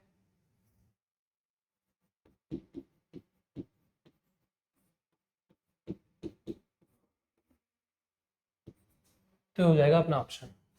नेक्स्ट, चित्तौड़ दुर्ग से संबंधित निम्नलिखित कथनों पर विचार कर उत्तर दीजिए। ठीक है, चित्तौड़ दुर्ग के बारे में अपने को कथन दिए हुए हैं, तो उनके बारे में अपने को बताना है। पहला कथन है, राजस्थान के किलों में क्षेत्रफल की दृष्टि से सबसे बड़ा किला है, गंभीरी और बेड़च नदियों के संगम पर मेसा के पठार पर अवस्थित है। बिल्कुल सही है, ये राजस्थान का सबसे बड़ा किला है और गंभीरी और बेड़च नदियों के किनारे पर, उनके संगम पर स्थित है। ठीक है, और मेसा पठार पर इसकी उपस्थिति है। बिल्कुल सही है। दूसरा है, वीर विनोद के अनुसार इसका निर्माण मौर्य राजा चित्रांगद ने करवाया था। बिल्कुल सही है, और अपने नाम पर इसका नाम रखा था चित्रकूट। ठीक है, ये भी सही है। तीसरा है, इतिहास प्रसिद्ध 3 साके क्रमशः अलाउद्दीन खिलजी, गुजरात के बहादुर शाह और अकबर के आक्रमण के समय हुए। मेवाड़ का जब हम इतिहास पढ़ते हैं तो ये प्रसिद्ध साके भी पढ़ते हैं और हमें पता चलता है कि 3 साके हुए हैं, और क्रमशः अलाउद्दीन खिलजी, गुजरात के बहादुर शाह और अकबर के आक्रमण के समय हुए हैं। बिल्कुल सही है। चौथा है, गुहिल ने अंतिम मौर्य शासक मानमोरी को पराजित कर इस पर गुहिल वंश का अधिकार स्थापित किया। यह गलत है, गुहिल ने नहीं किया था। ये किसने किया था, ये किया था बप्पा रावल ने। ठीक है, तो अपना क्या हो जाएंगे इसमें, केवल कथन 4 असत्य है। ठीक है, तो दोस्तों ये अपने जीके के प्रश्न हो गए सारे। ठीक है, आशा करता हूँ कि आप सभी को बहुत अच्छे से समझ में आया होगा और आपको ये भी पता चला होगा कि जैसे जैसे परीक्षा का ट्रेंड बदल रहा है वैसे वैसे प्रश्नों का क्या उत्तर जो स्तर है वो भी बदल रहा है। ठीक है, तो जो सेकंड टेस्ट होगा उसके लिए भी हम जल्दी वीडियो जारी करेंगे, उसका भी सॉल्यूशन करवाएंगे। ठीक है, तो इसका ज़्यादा से ज़्यादा लाभ लीजिए, इसको ज़्यादा से ज़्यादा बार बार देखिए। ठीक है, और बाकी के लिए धन्यवाद। Thank you.